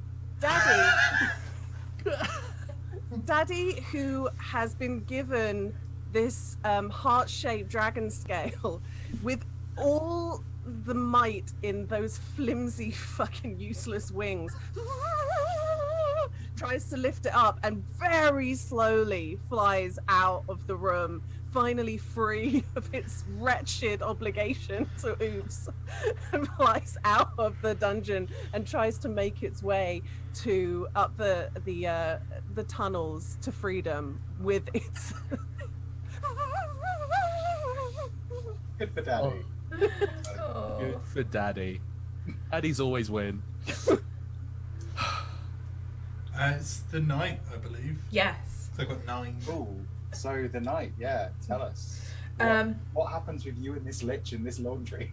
So I think this lich is like somebody that like a criminal or something that the knight dealt with in a past life kind of thing, and he just thinks this is them back. And he like sneaks up behind them and says something really like dorky, like, "You should always be ready for the night," and like jabs his like dagger into his back. But I imagine this lich just like turns his head on like 180 because it's like, and then he realizes that he's just stabbed into cloth and clothing and there's no flesh underneath, and he's like, "Oh fuck." And I imagine the lich doesn't even like look at him like he recognized him. He's like, I don't know who you are. He's just like, sorry, no, I know you, and he's there like, "I'm the knight." You're like, "You know me?" And there's this like horrible back and forth of, no. Isn't that really awkward? Like, "Oh, hello, mate." Yeah. Hi, Hat Man. Yeah, and then I think the knight just starts explaining like who he is, and the lich is just like, "No," and just like snaps his neck, like just like, no, shh, stop talking, and just gets like flung across the room. So what valuable items stolen from the other Dungeoneers fly out of your pockets as you're flying across the room? Definitely the thing from Birdie. Like he watched that, took that. The amulet, he took that back. I don't know what else did you guys have that. A big flask of oil. Most of mine was just wizard shit. Yeah, there's a lot of like smash oil. Like you just hear like Vials and the shit. familiar tinkle of like your My vials crashing. Yeah, anything important to the other two. He had it. He didn't even need it. He just liked to take things.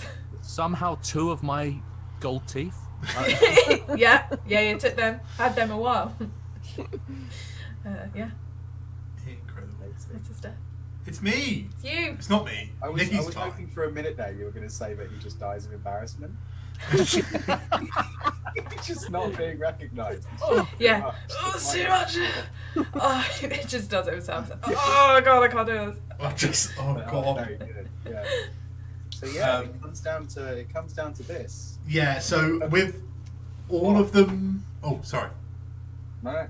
With just saying the name of your characters. Yeah. So Bob Beauchamp, or as he used to be known in the height of his fame, Robert Beauchamp, stands there amongst deceased friends and against almost certain doom, with a flaming sword, looks forward at this legally distinct eye stalk floating monster, and goes, "I've waited for this, you oculaire floater." Fuck off.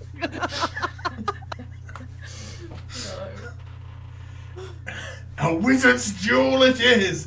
And they both start like flinging like inconsequential spells at each other that are like ricocheting off each other. They're like hitting other hitting like big vats of like terrible like laundry detergent water that's gone stagnant. It starts spilling out onto the floor, and they're like, and Bye then bye, like Daz. the dads, and he's like throwing like powder and vials out, and then at one point they just sort of like charge at each other, and he like embeds the sword in the big central eye of this legally distinct eye floating monster and begins to go, "Ha ha, I've bested you!" And then there's just like this like crunch noise, and then Robert feels nothing, and then he pulls away and they separate, and then he lifts up his like coat a bit, and the ooze jar had been crunched against him, and it begins dissolving him from like within inside as it's like punctured, No. and it just drops the flaming sword into like the 2 inches of water as it begins to like sizzle, and like as the smoke, like the steam dissipates, the monster's like right in front of him. It's just like eye beams, and he just like dust. Oh. And the only thing that remains is a raven's beak, which is like a thing that was on like a necklace, which was his magical focus, and it just explodes in light Oh. and then disappears. Ooh, That's good. fancy. I just love the idea of you you starting to dissolve like the remains of Neville, just going, it gets better. It gets better. Honestly, it hurts. It's like a really hot bath. Neville's going to be digested for a long time. Yeah. Carried around. For like 3 days, he's going, ah! Yeah. So there we have it. As the final dust of Robert settles onto the sort of still damp piles of old clothes and the drying racks, all lit by this sort of thrumming red light from the shard of this Titan's heart, and presumably all the monsters in this room now either give each other a sort of an awkward nod and leave, or Oh, you're going the maybe same way? come at Oh. it. Yeah. Who knows? That's not for us to say. Our camera sort of pans out, and we almost sort of flip completely over, sort of back, and we like zoom onto that tavern again from the outside, and we just sort of very slowly pan down onto that measly goblin sign, and one edge of it just sort of can't take it anymore and just breaks and starts to swing Yes. in the breeze. Yeah, you met in a tavern. You died in a dungeon. There you go. Yeah. Genuinely and honestly, my cheeks hurt Oh, so much. Yeah, so good. I want to know more about Calvin. Why the fuck is he spending so much on suits when his hub's such a shithole? I rolled on the barkeep table that I had for that, and I rolled sassy groomed ogre. So Yeah. that's what I went for. That's what you got. Amazing. It was incredible. I shit you not, I could have played for another like Yeah. 4 hours. Yeah, honestly. it's so good, so good. I in theory could. I don't think my genuinely and honestly my Yeah. face hurts so much. Yeah. Incredible. Right, I'm going to stop recording now.